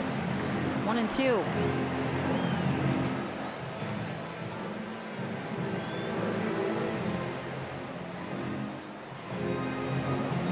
We were joking in Philly about Nick Kurtz getting the opportunity to meet his childhood hero and Bryce Harper. Had obviously interacted before, but having that conversation with him at first base when Nick reached, and then obviously when Bryce would reach. But how many first basemen are excited for Nick Kurtz to get on first base to have a conversation, and he's just 1 year into the league. He's become a special player very fast.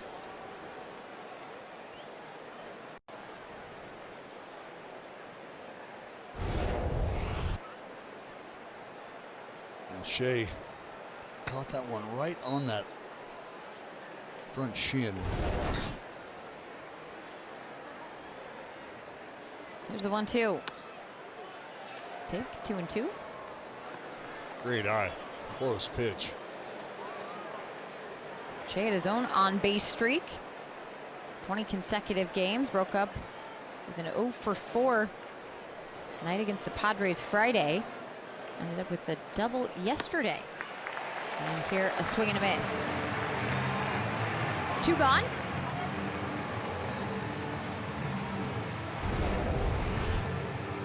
Well, Marinaccio and his day have come to an end after a punch out of Shea Langolier. Stammen on the way out to the mound.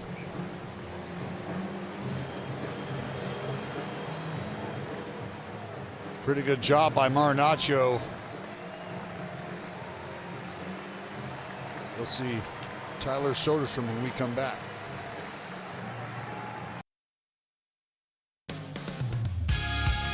A's Baseball is brought to you by Toyota.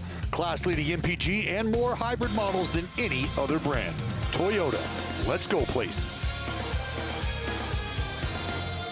Sunshine popped out here in San Diego. 2 outs and 1 on in the top of the 7th. The pitching change for the Padres is Wandy Peralta is now in to face Tyler Soderstrom. Left-on-left matchup. Sodi lifted in the air to left and foul. Peralta, another fellow who's performed well out of this bullpen for the Padres, and that's what makes them so deep. Is you've got left-handers and right-handers all over the place. These guys have been a big part of, I think, why the Padres have been able to log those wins that we've mentioned, even without a big overpowering offense. It's the run prevention department that has kind of helped carry the load.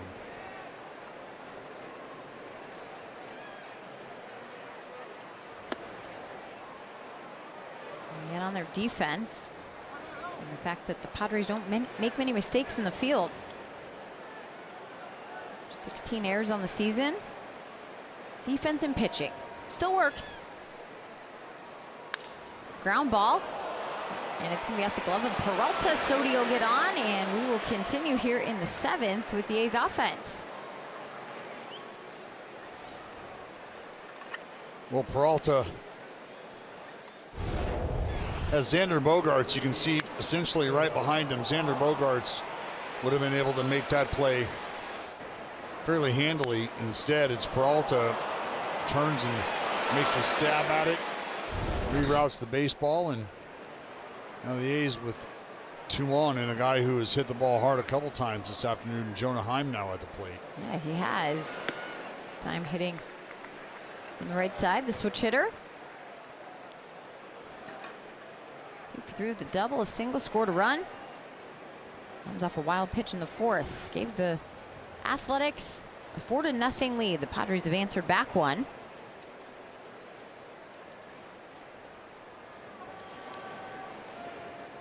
That's Kurtz at second, Soderstrom at first. 0-2. Tough time picking up that changeup right now from Wandy.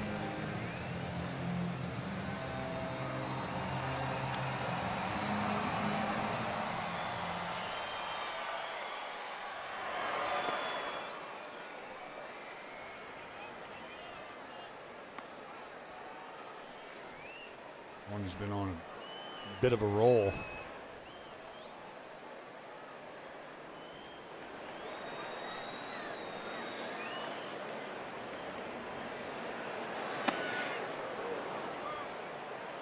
Scoreless in 13 of his last 15 outings, 16 out of his 20 total.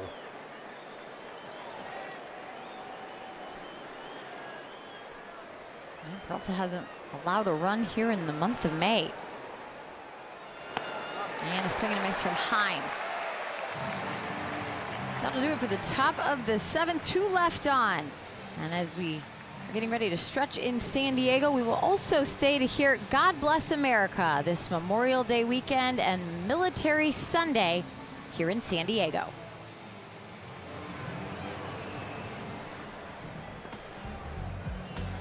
Fans, before we sing Take Me Out to the Ball Game here on Military Sunday, Please welcome United States Navy Lieutenant Joshua Cobb from Expeditionary Warfare Training Group Pacific as he sings God Bless America.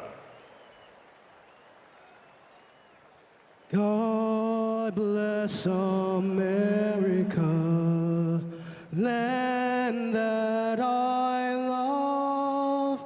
Stand beside her and guide her through the night with a light from above. From the mountains to the prairie, to the ocean, white with foam. God bless America, my home, sweet home. God bless America, my home, sweet home. Let's hear it again for Lieutenant Cobb. And now, Mark Hogan and Bobby Krepsey as he... Upcoming schedule is brought to you by Service Champions. Well, the Green and Gold's coming home to West Sacramento tomorrow on Memorial Day, a night game, as they kick off a 3-game set against the Seattle Mariners. Then it'll be the New York Yankees for the weekend. Should be a lot of fun. Come on out and join us at the ballpark in West Sac. Then it'll be a road trip to start the month of June. Just around the corner, the Cubs and the Astros on the road. Ramon Laureano leading off the bottom of the 7th. It'll be Laureano, France, and Duran against the new pitcher for the Athletics in Justin Sterner. Justin Sterner on right now in a bullpen effort. Medina got the party started this afternoon. Jacob Lopez came in and held the rope. Now he's going to turn it over to Justin Sterner. I know that Justin Sterner has done a great job at times of being able to come in and silence an offense. I think, as bullpen life goes, you're going to have days where you're on the short end of the stick, but there's days where I think more times than not we have seen Justin Sterner come in and wiggle out of jams, done a good job with guys on base.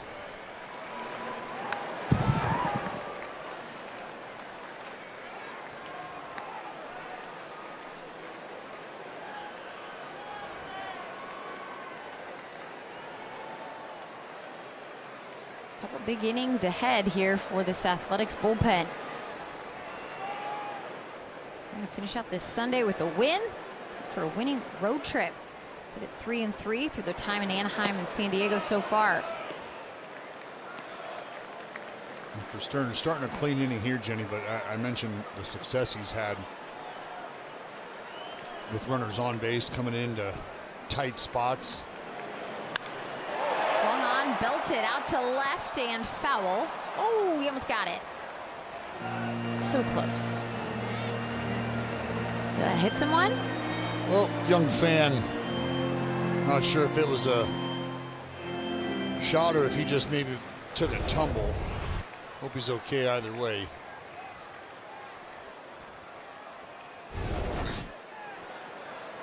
Play sad he didn't get it. This is coming our way, but unfortunately that overhang above us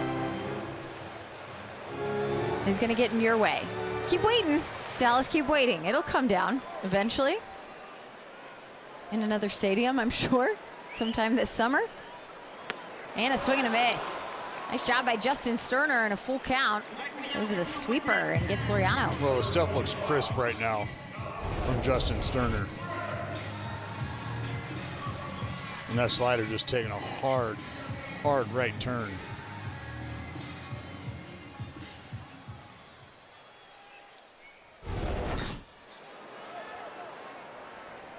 Ty France called a timeout.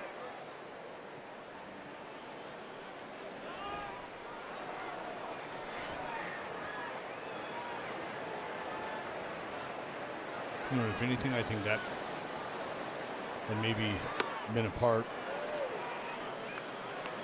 of, I don't know that it's necessarily a struggle for Justin Sterner. Again, the way he's thrown the baseball here as of late, but getting the first hitter out can be tricky at times. First hitter's 7 for 22 against Sterner. Able to handle Laureano there. And just to put a bow on the way he's been a traffic cop, 13 inherited runners, just 1 pushed across. It's a good stat. Good to have a guy like that in your bullpen for sure. Oh, yeah. 1-2's the count against France. Sterner went to Dana Hills High School. We were just in that area in Orange County, then served a Mormon mission before walking on at BYU. He didn't even pick up a baseball during that 2-year period. Had to basically relearn how to pitch. Walks on. Ends up, pitching well. Obviously, fast forward to this point, major leaguer.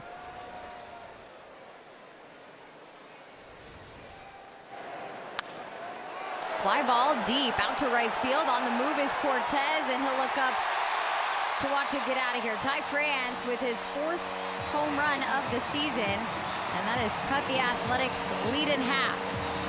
It's now 4-2.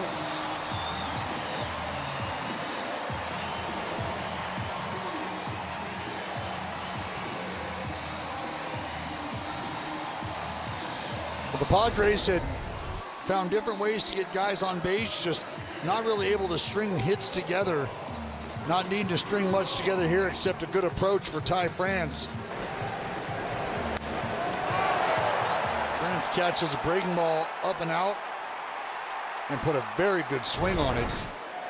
Snugging down that right field line. There's the 9-hole hitter, Duran.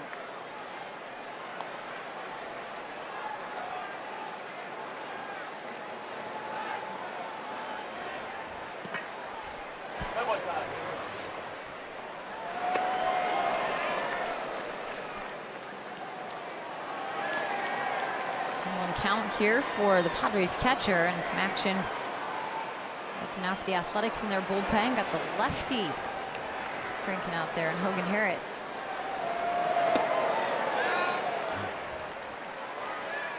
Close pitch.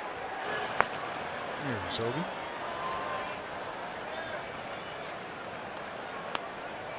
The top of the order after Duran. 3-1.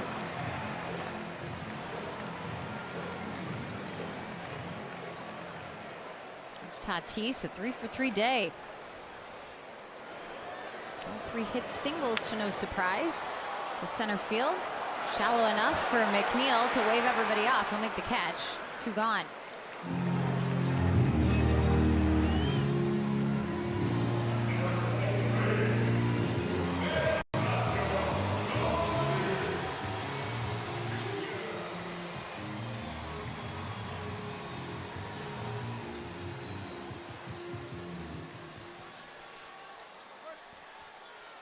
Tatis Jr.'s worked the batting average up to 250. Came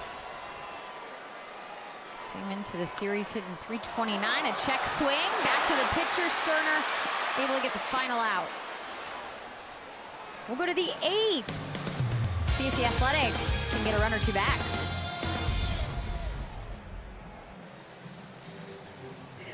Stompin' Sundays is all about the little ones. You can join us on May 31st. Kids ages 14 and under can pick up a limited edition water bottle presented by YOLO Federal Credit Union. It's the perfect way to stay hydrated while you cheer on the A's. Remember, tickets are limited, so get yours today at athletics.com/promotions. Peralta continues his work out of the Padres pen. Zach Geloff, Jeff McNeil, Henry Bolte. Top of the 8th and a 4-2 Athletics lead. San Diego scored their 2nd run off a Ty France homer in the 7th.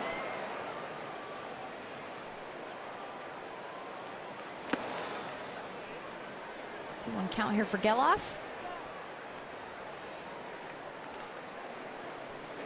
Good road trip to come on. We've seen lots of A's fans. I know you've run into them all over the place. Gas lamp district late at night, early morning at that Japanese Friendship Garden. Ground ball to short. Bogarts will take his time. One gone. I tell you, it was nice. It was nice to get out and walk around. And to your point, a lot of A's fans, a lot of A's gear. It's tough to beat a city like San Diego. I mean, they do such a great job here at this ballpark. You know, I do want to take a quick second just to kind of shout out the folks who work here at the ballpark. I think one of the things that you always look for is the sort of experience that you have here at the yard as a fan. Ground ball but foul. My family in town, my grandmother, who enjoys baseball as much as anybody, walked over to the game from the hotel and had some issues dealing with traffic and navigating the large crowds, and somebody who actually happened to recognize her asked her, "Hey, you headed back to the hotel?" And she very thankfully said, "Yes, I am. Can you point me in the direction?" And the young lady said, "No, I'll walk you over there." And she left the ballpark, which isn't far, and walked her from the ballpark to the hotel just to kind of make sure that she got to where she was headed. That's nice. And you just don't get that kind of service everywhere. You don't. And I, for one, was very appreciative of that. But just the warm welcome you get each and every day here at the ballpark from the security guards, from the ushers in the ballpark. It was something that I don't know that I necessarily expected, but it's very, very welcoming, and it's a great place to catch a ball game. Walking around the ballpark, it's gorgeous here. Hey, McNeil checks his bat as he knows he earned a walk. Base runner here, and Henry Bolte coming up.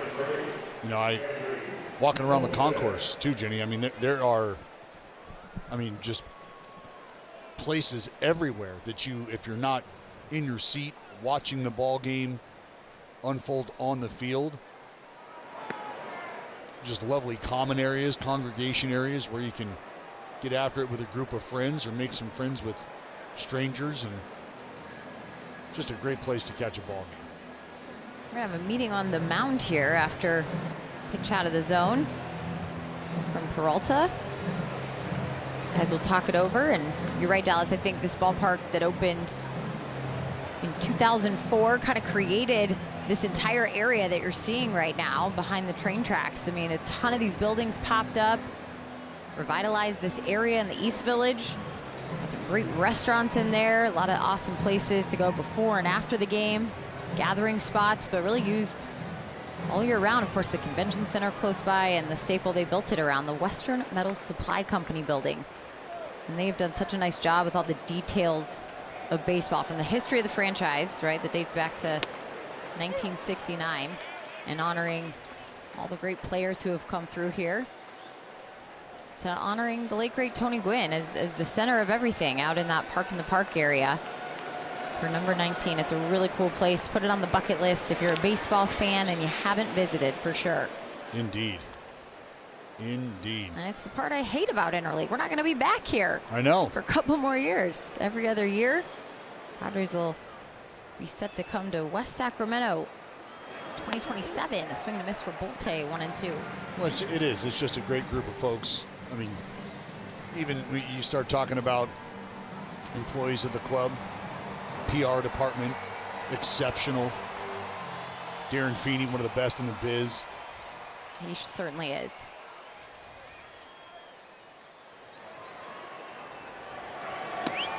It's low 2 and 2. I got the chance to catch up with my dear pal Bud Black, the former manager of the Padres, who's now back as a senior advisor today. And I just think, to your point, you keep good people around, right? A lot of managers in the game who've either managed or are currently managing make San Diego home. Wealth of knowledge down here. That brought back into the fold by A.J. Preller. Of course, the first-year manager And Craig Stammen, Buddy managed, of course, Mark Kotze at the end of his major league career, his second time with the Padres. Kotz lives down here. Dave Roberts, Dodgers down here. Of course, Boch. And this is the concourse we're talking about. Great food as well. Well, you see the Negihama Sushi sign up there, top right. They were carving up sushi for the workers before the ball game the other days. That's going to be strike 3. And that bolted down on strikes. I thought about stealing a vest and stealing a spicy tuna roll. And there's a look at what you can find in the outfield. I mean, this is another super cool feature, Dallas. This is obviously open during the game time. You have to have a ticket to be in that area. But they run concerts out there year round. And that area is open during the day. There's AJ Preller, the president of baseball operations and general manager. Shakti's either not on the phone or maybe you can't see below his waist. He might have his basketball shorts on, ready to go play a pickup game soon. It's one of the two, right? Making a deal, playing hoops. But this area, if you work downtown, go down there, eat lunch, walk through it, take your kids to the playground. Just good vibes. Good vibes here in San Diego, though, too, Mrs. Lowe. Even better vibes for the green and gold to walk away with a win. Talk about a test and a time they're in their schedule. Very early season test, but you see where the Padres are in their division. You expect that they'll be in the hunt for October come the end of the year. Coming up next is Seattle in your division, and then you got the New York Yankees. Kind of a litmus test of where this team truly is right now. Well, and again, if you're not able to create the separation that you'd like to in your division, you're going to figure out just who you are when you start to play some of these other teams that are on deck.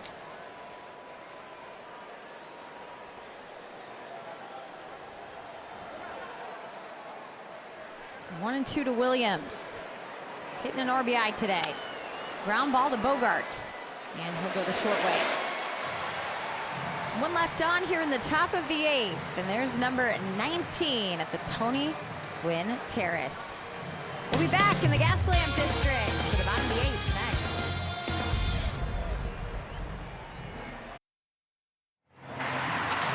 next. This game summary is brought to you by Toyota. How about a leadoff homer today? Carlos Cortez with his first career leadoff homer, and that set the A's up right. They took a 1-0 lead, built it in the second. It was 4-0 at one point. The Padres have found some offense here in the late innings, but the Athletics trying to keep them at bay. Currently up by 2 as we go to the bottom of the 8th. The shortened start for Michael King and Jacob Lopez on the A's side. The bulk reliever today after Luis Medina opened things up. Now to Mark Leiter Jr. Mark Leiter, 24th appearance for the right-hander. Mark Leiter coming in with that cutter, that nasty split he's got. You'll see a curveball from Mark as well.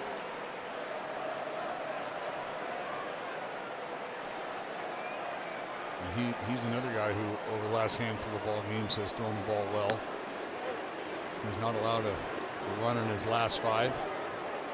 6 innings, 3 hits, 7 punch-outs.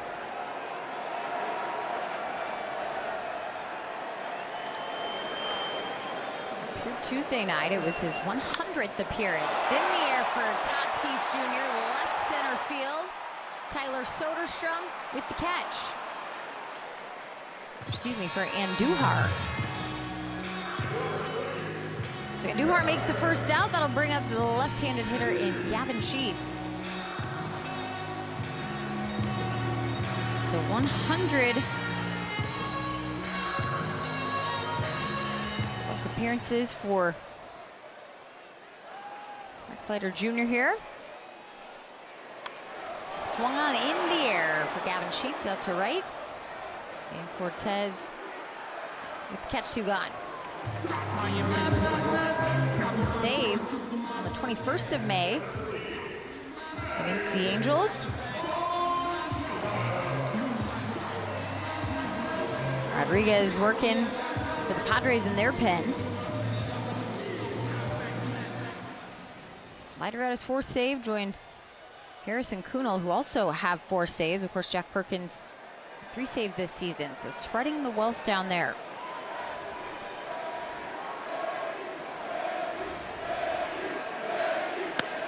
Let's see who gets the 9th today. Got to get this out of Manny Machado first. And there we go. The pitcher is challenging the call of ball. ABS call. Mark Leiter, I love it.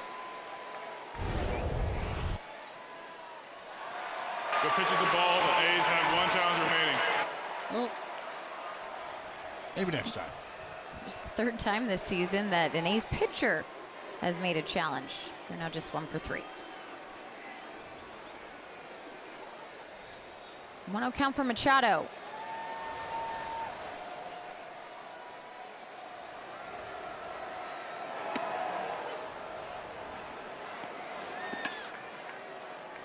Well, the Tarps Off section is building here, where we had the cadets earlier on this Military Sunday.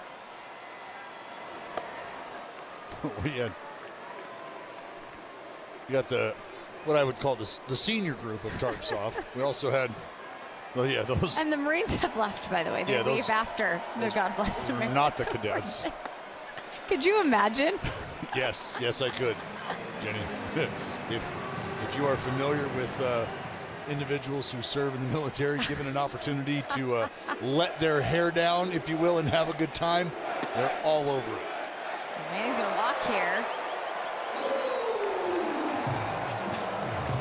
Leiter Jr. will have a runner on first. Xander Bogaerts heading up. Well, now you got a 2-run lead here. Things have gone well for the A's this afternoon. What you don't want to do is start putting guys on base. And as of right now, the Padres just a swing away from making this a brand new ball game. Xander with a couple knocks and a walk this afternoon, also stolen a bag.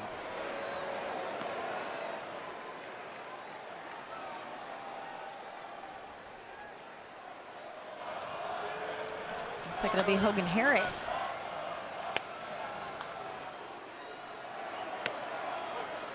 And 1.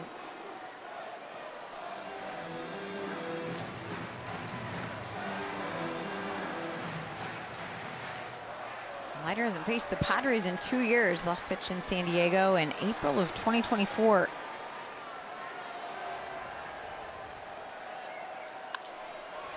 To Williams at short. He'll play the short hop and go the short way.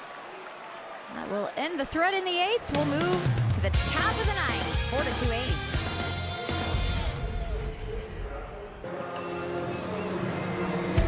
The new era of baseball in Las Vegas is right around the corner. For only $19.01, you can secure priority access to 2028 season tickets at the future A's ballpark.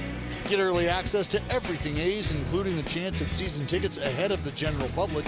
And remember, with this, you contribute directly to youth softball and baseball initiatives all throughout Southern Nevada. To secure your spot, visit athletics.com/Vegas. Bradley Rodriguez in now for the Padres. Top of the order here for the A's in the 9th. 4-2.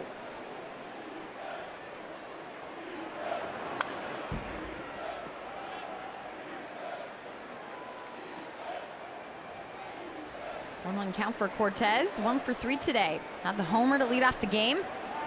Also walked. 5th home run of the season for Cortez.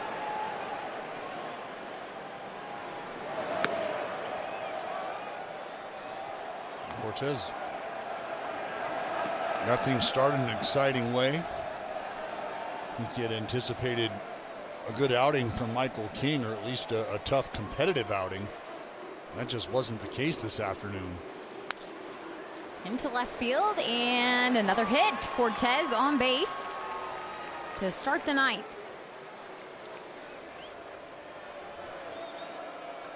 You see a multi-hit effort from the leadoff hitter, and he's now going to be lifted for a pinch runner in Lawrence Butler. Cortez just slapping it the other way. And that's what makes him such a special addition to this lineup. Is you saw the power. You've seen Cortez fight off pitches work 10, 12 pitch at bats. See him exchanging a little information there with Shea Langoliers. Kurtz with a bunt down the third baseline. Get it, Kurtzy. How about the big boy? Wow, just when you think you've seen it all from him. I love it. I love it. You know what? That's just playing baseball right there. You're going to give me the knock, I'm going to take it. And I think this right here, as we kind of laugh and joke about watching Nick Kurtz square around and bunt, it's a knock. Sorry about it. But look, I mean, I just mentioned the fact that it's a 2-run game. And we're headed into the 9th inning, 1 base runner for the Padres, and a big swing completely changes things. Now, if you're the Athletics, you have an opportunity here with 2 on, nobody out, to put another run worth of insurance up on the board, make it that much more difficult for the Padres to climb back into this ball game.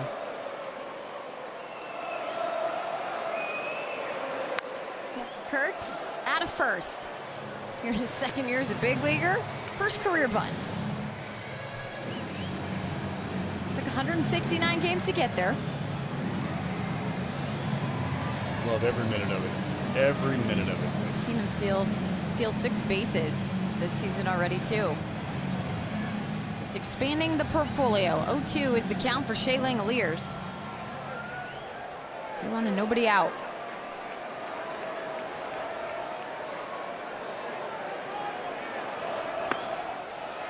And Langoliers down on strikes. 1 gone, it'll be up to Tyler Soderstrom. 2 on, Jonah Heim to follow.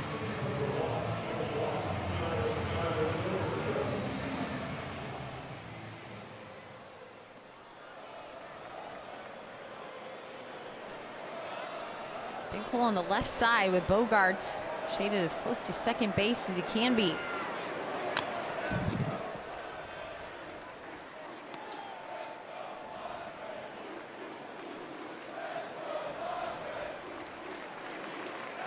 Looks like we're gonna take a minute for the home plate umpire here. James Jean seems to need a second. Got it from Duran, and all is well.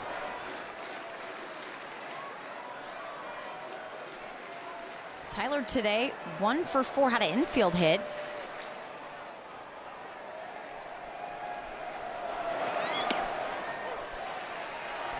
Field 2.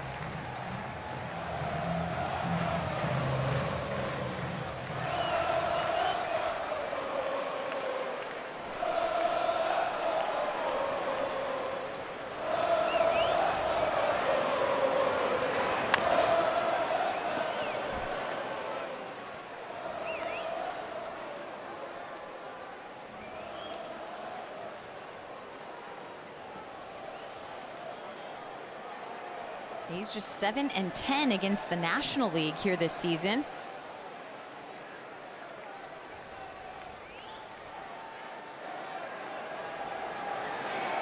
Oh, 2, and that's going to get through. Into right field. Here comes Lawrence Butler. Insurance added. Tyler Soderstrom with an RBI single. It's 5-2 A's. And that right there is why you play the game. Job well done by Nick Kurtz. Why? Because you're able to move a base runner up. You put that fella into scoring position. Now you yourself are in scoring position, and Tyler Soderstrom able to come up and deliver. Pitch out over the heart of the plate. Sody's able to wrap into that right center gap. Lawrence Butler, no problem coming around and scoring. Niebla out on the mound now to have a little chit-chat. Christensen having his own with Soderstrom. Runner at first, and Sodi and Kurtz at third.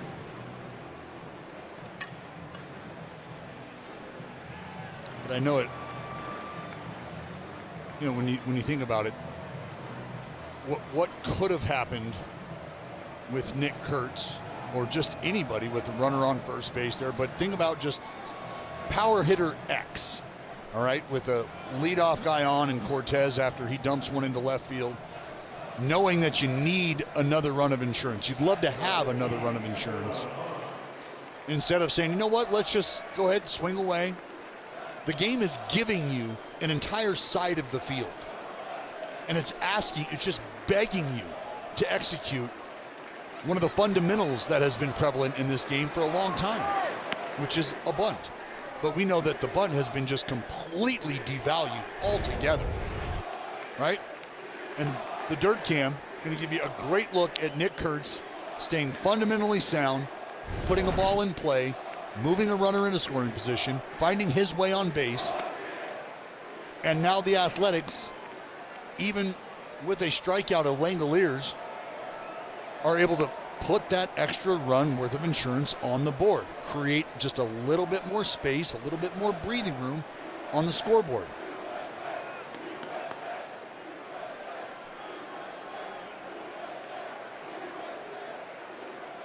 Check over at first.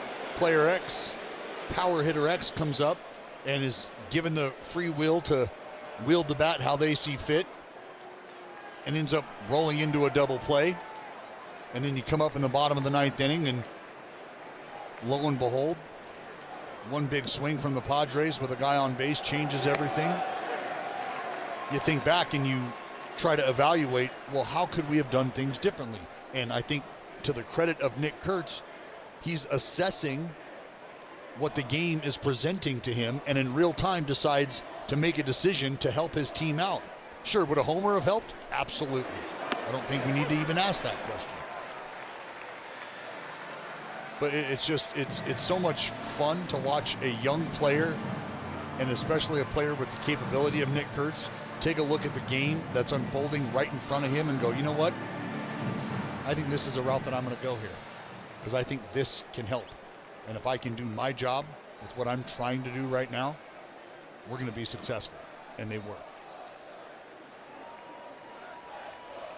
The 2-2. This is inside, and now full count for Jonah Heim. Just love to see a baseball player getting rewarded for playing baseball, the game of baseball. Love it.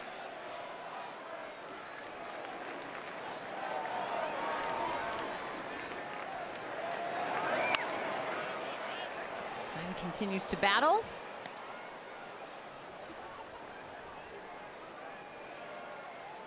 Seeing Jonah from the left side and the right side in the game.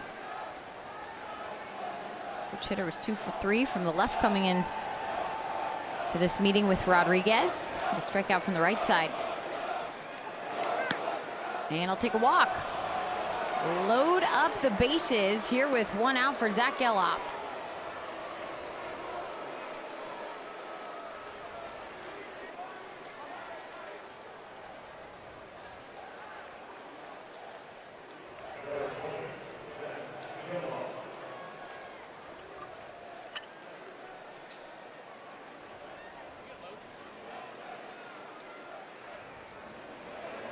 Third situation this year for Geloff with bases loaded. He does have an RBI.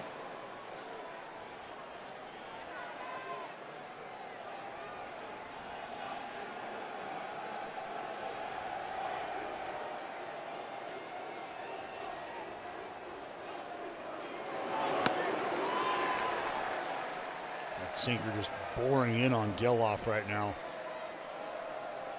Towards the third, Soderstrom at second and Heim at first. Geloff trying to get the ball in the air here.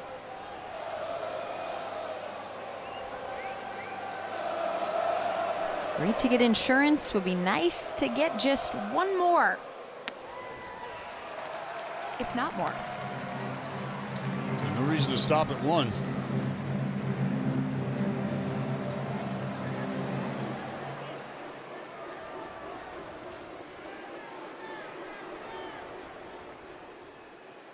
And the pitch, 2-2.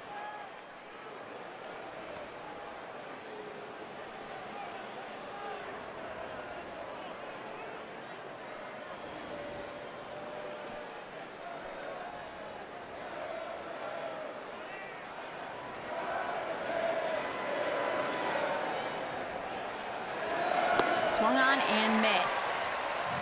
Changeup gets Geloff 2 outs. Pretty big at bat there for Rodriguez. Bradley with that nasty sinker follows it up with a dirty changeup. Just breaking down Zach Geloff.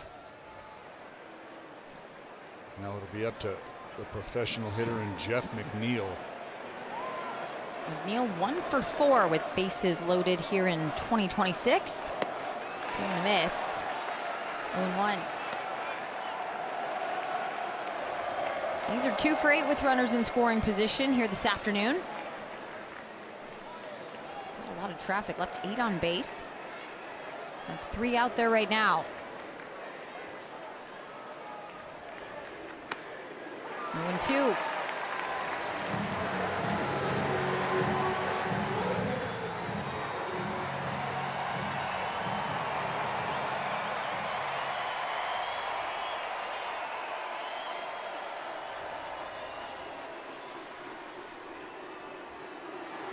Here's the pitch from Rodriguez. And a foul tip. McNeil strikes out.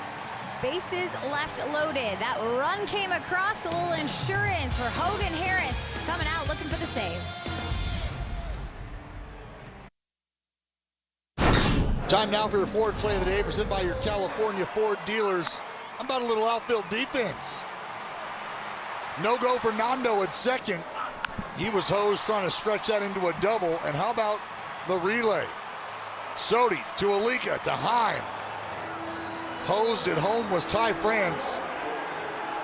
And it was very fitting, partner. You brought up the fact that there had only been 4 outfield assists this season by the Athletics. And some great outfield play in some important spots in the ball game, able to keep this Padres offense at bay.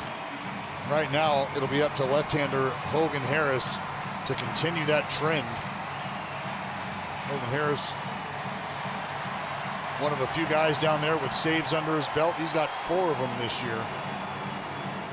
This will be his 27th appearance. He'll start off against left-hander Jackson Merrill. It'll be Ramon Laureano behind him. And then Ty France, who homered in his last at-bat.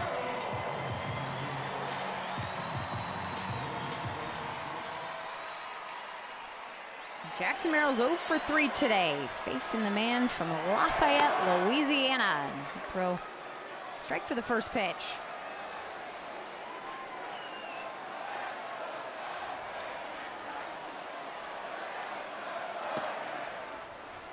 He started with Luis Medina as an opener. He went 1 1/3. Jacob Lopez handling the bulk at 4 2/3. Sterner lighter. And now Harris. Pick up a save here in San Diego. Athletics up by 3.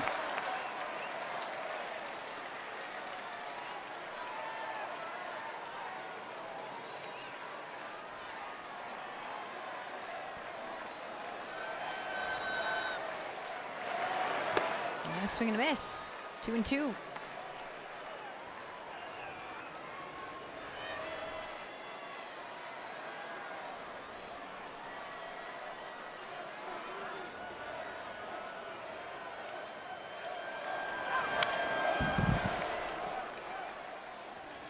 Two runs today. The Padres have now scored 211 runs on the season. It's been kind of a shortcoming, their offense, but 87 of those runs, Dallas, have been generated from the 7th inning or later. Kind of late inning offensive team. They have 1 run in the 7th today. Well, something you clearly would like to try to avoid if you're the Athletics. And I think part of the flexibility that we've seen out of this bullpen, having a few guys that you can go to in spots like this.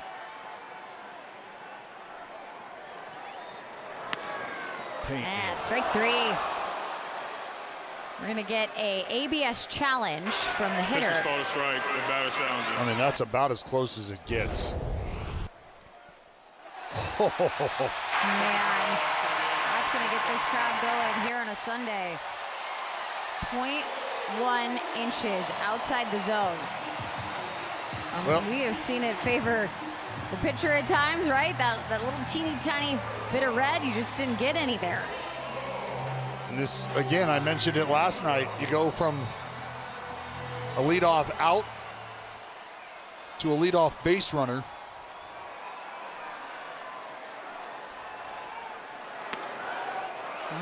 for Laureano.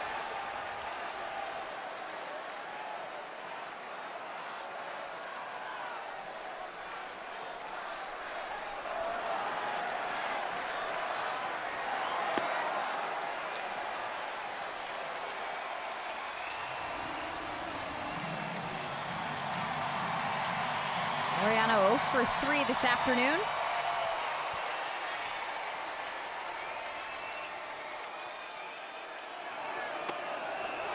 Now 3-0.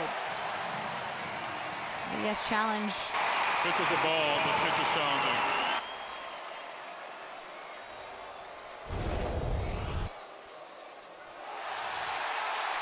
The pitch is the ball. The A's have no challenge. That might be the most egregious challenge we've seen to date by the Athletics. Means 3-0. Challenge is lost by these pitchers today. And he loses it. He wants time to come out. Hogan Harris motioned with his glove, and now Scott Emerson also will emerge from the dugout to have a meeting on the mound. First and second back-to-back walks, and this is probably the worst case scenario you could have in the 9th inning right now. Feels like that extra run of insurance, pretty big deal right about now, huh? Certainly.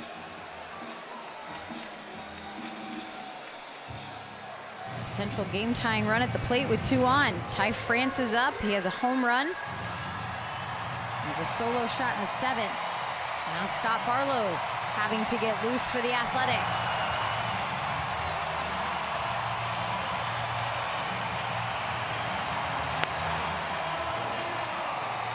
A punch out, a pop-up, ground ball for a double play. Well, and it goes on speed dial. And here's the deal with Ty France right now, who, as I mentioned, had homered back in the 7th. Nobody better on this club against the 4-seam fastball than Ty France.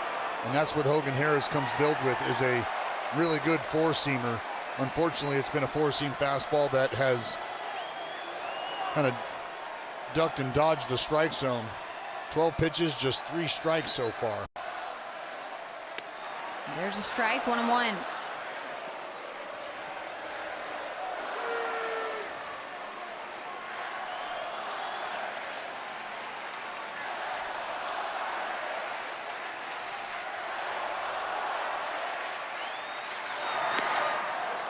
Two, 1-2 now for Ty France as we flash back to the 7th. Again, a slider up and away, and Ty France put a great swing on it. Ball driven out to the backside. And a swing and a miss. Got the punch out. 1 gone.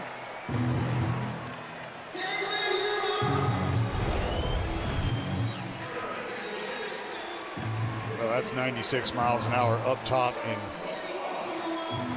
Ty France just not able to catch up. Looks like Mark Kotze gonna head on out and go get Scotty B. Harris faced 3, 2 on via a walk, just 1 out, and Scott Barlow needs 2 big outs here in San Diego.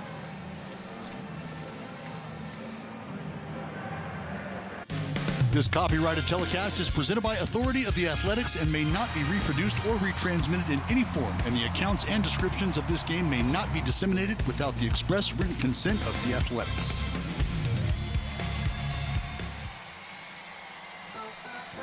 Friday Night Baseball is on deck. You can be there when the green and gold take on the New York Yankees. That's Friday, May 29th, 6:40 p.m., presented by YOLO Federal Credit Union.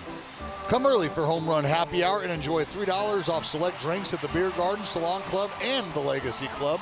Plus, you can catch a live DJ at the main gate all before first pitch.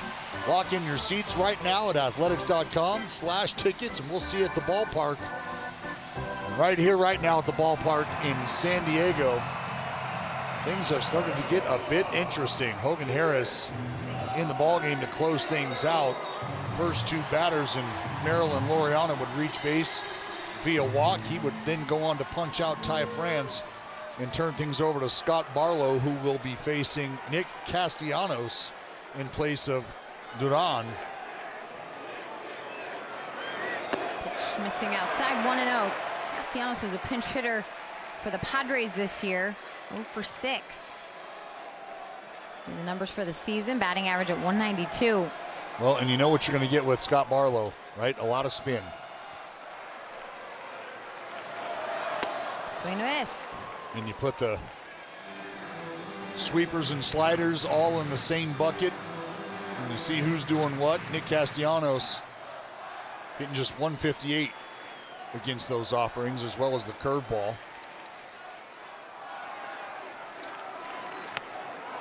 1-2.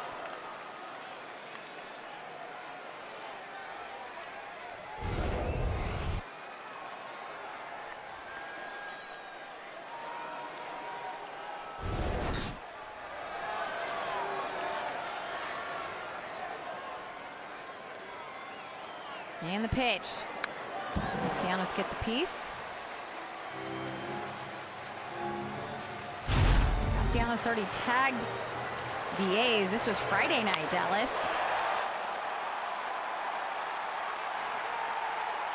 Well, jumped on a breaking ball against the left-hander. A little different story here. It's the right-hander, Scotty, in to spin it.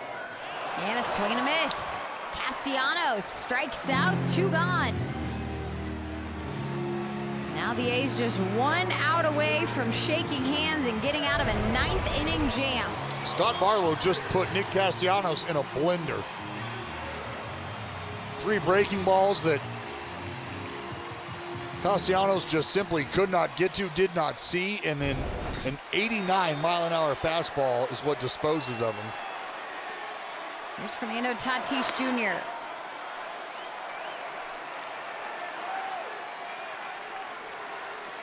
Nine hits for the Padres, and 3 of them belong to their leadoff hitter. It's 3 singles for him. He's thrown out at second, trying to stretch one into a double.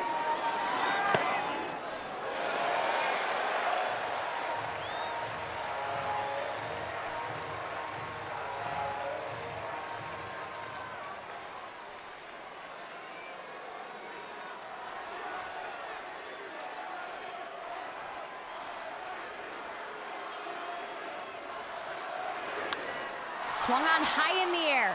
Fly ball to right. Lawrence Butler's there. Came in defensively, and he will make the catch. Time to shake hands. The boys in green and gold back in the win column. A 5-2 victory here in San Diego. And it took a little bit of everyone to get involved. A great job by this offense for the Athletics to get to Michael King early, able to knock him out of the ball game early. You tip your cap to Marinaccio, who did a great job out of the bullpen silencing this offense, and it wasn't until later when you saw Cortez and Kurtz strike again. Soderstrom came up big in the 9th inning with an RBI knock to expand the lead for the Athletics. And after Medina started the ball game, he turned it over to Lopez, who turned in 4 2/3 of 1-run baseball. And you just saw the work by the rest of the bullpen, able to keep the Padres off the board for the majority of the ball game and able to take home a win and avoid the sweep here in San Diego. The Athletics have been good out on the road. That's their 17th road win. They're 27-26 now. Happy flight back to West Sacramento. That's where the Seattle Mariners will be waiting the Athletics for a Memorial Day game tomorrow night. Aaron Savali against Luis Castillo. Hope you can join us out on the at the ballpark, and hopefully you can stick around now. Plenty to wrap up in this Sunday victory in San Diego. Athletics salvage the series with a 5-2 win, and A's Cast on NBC Sports presented by Toyota starts right now.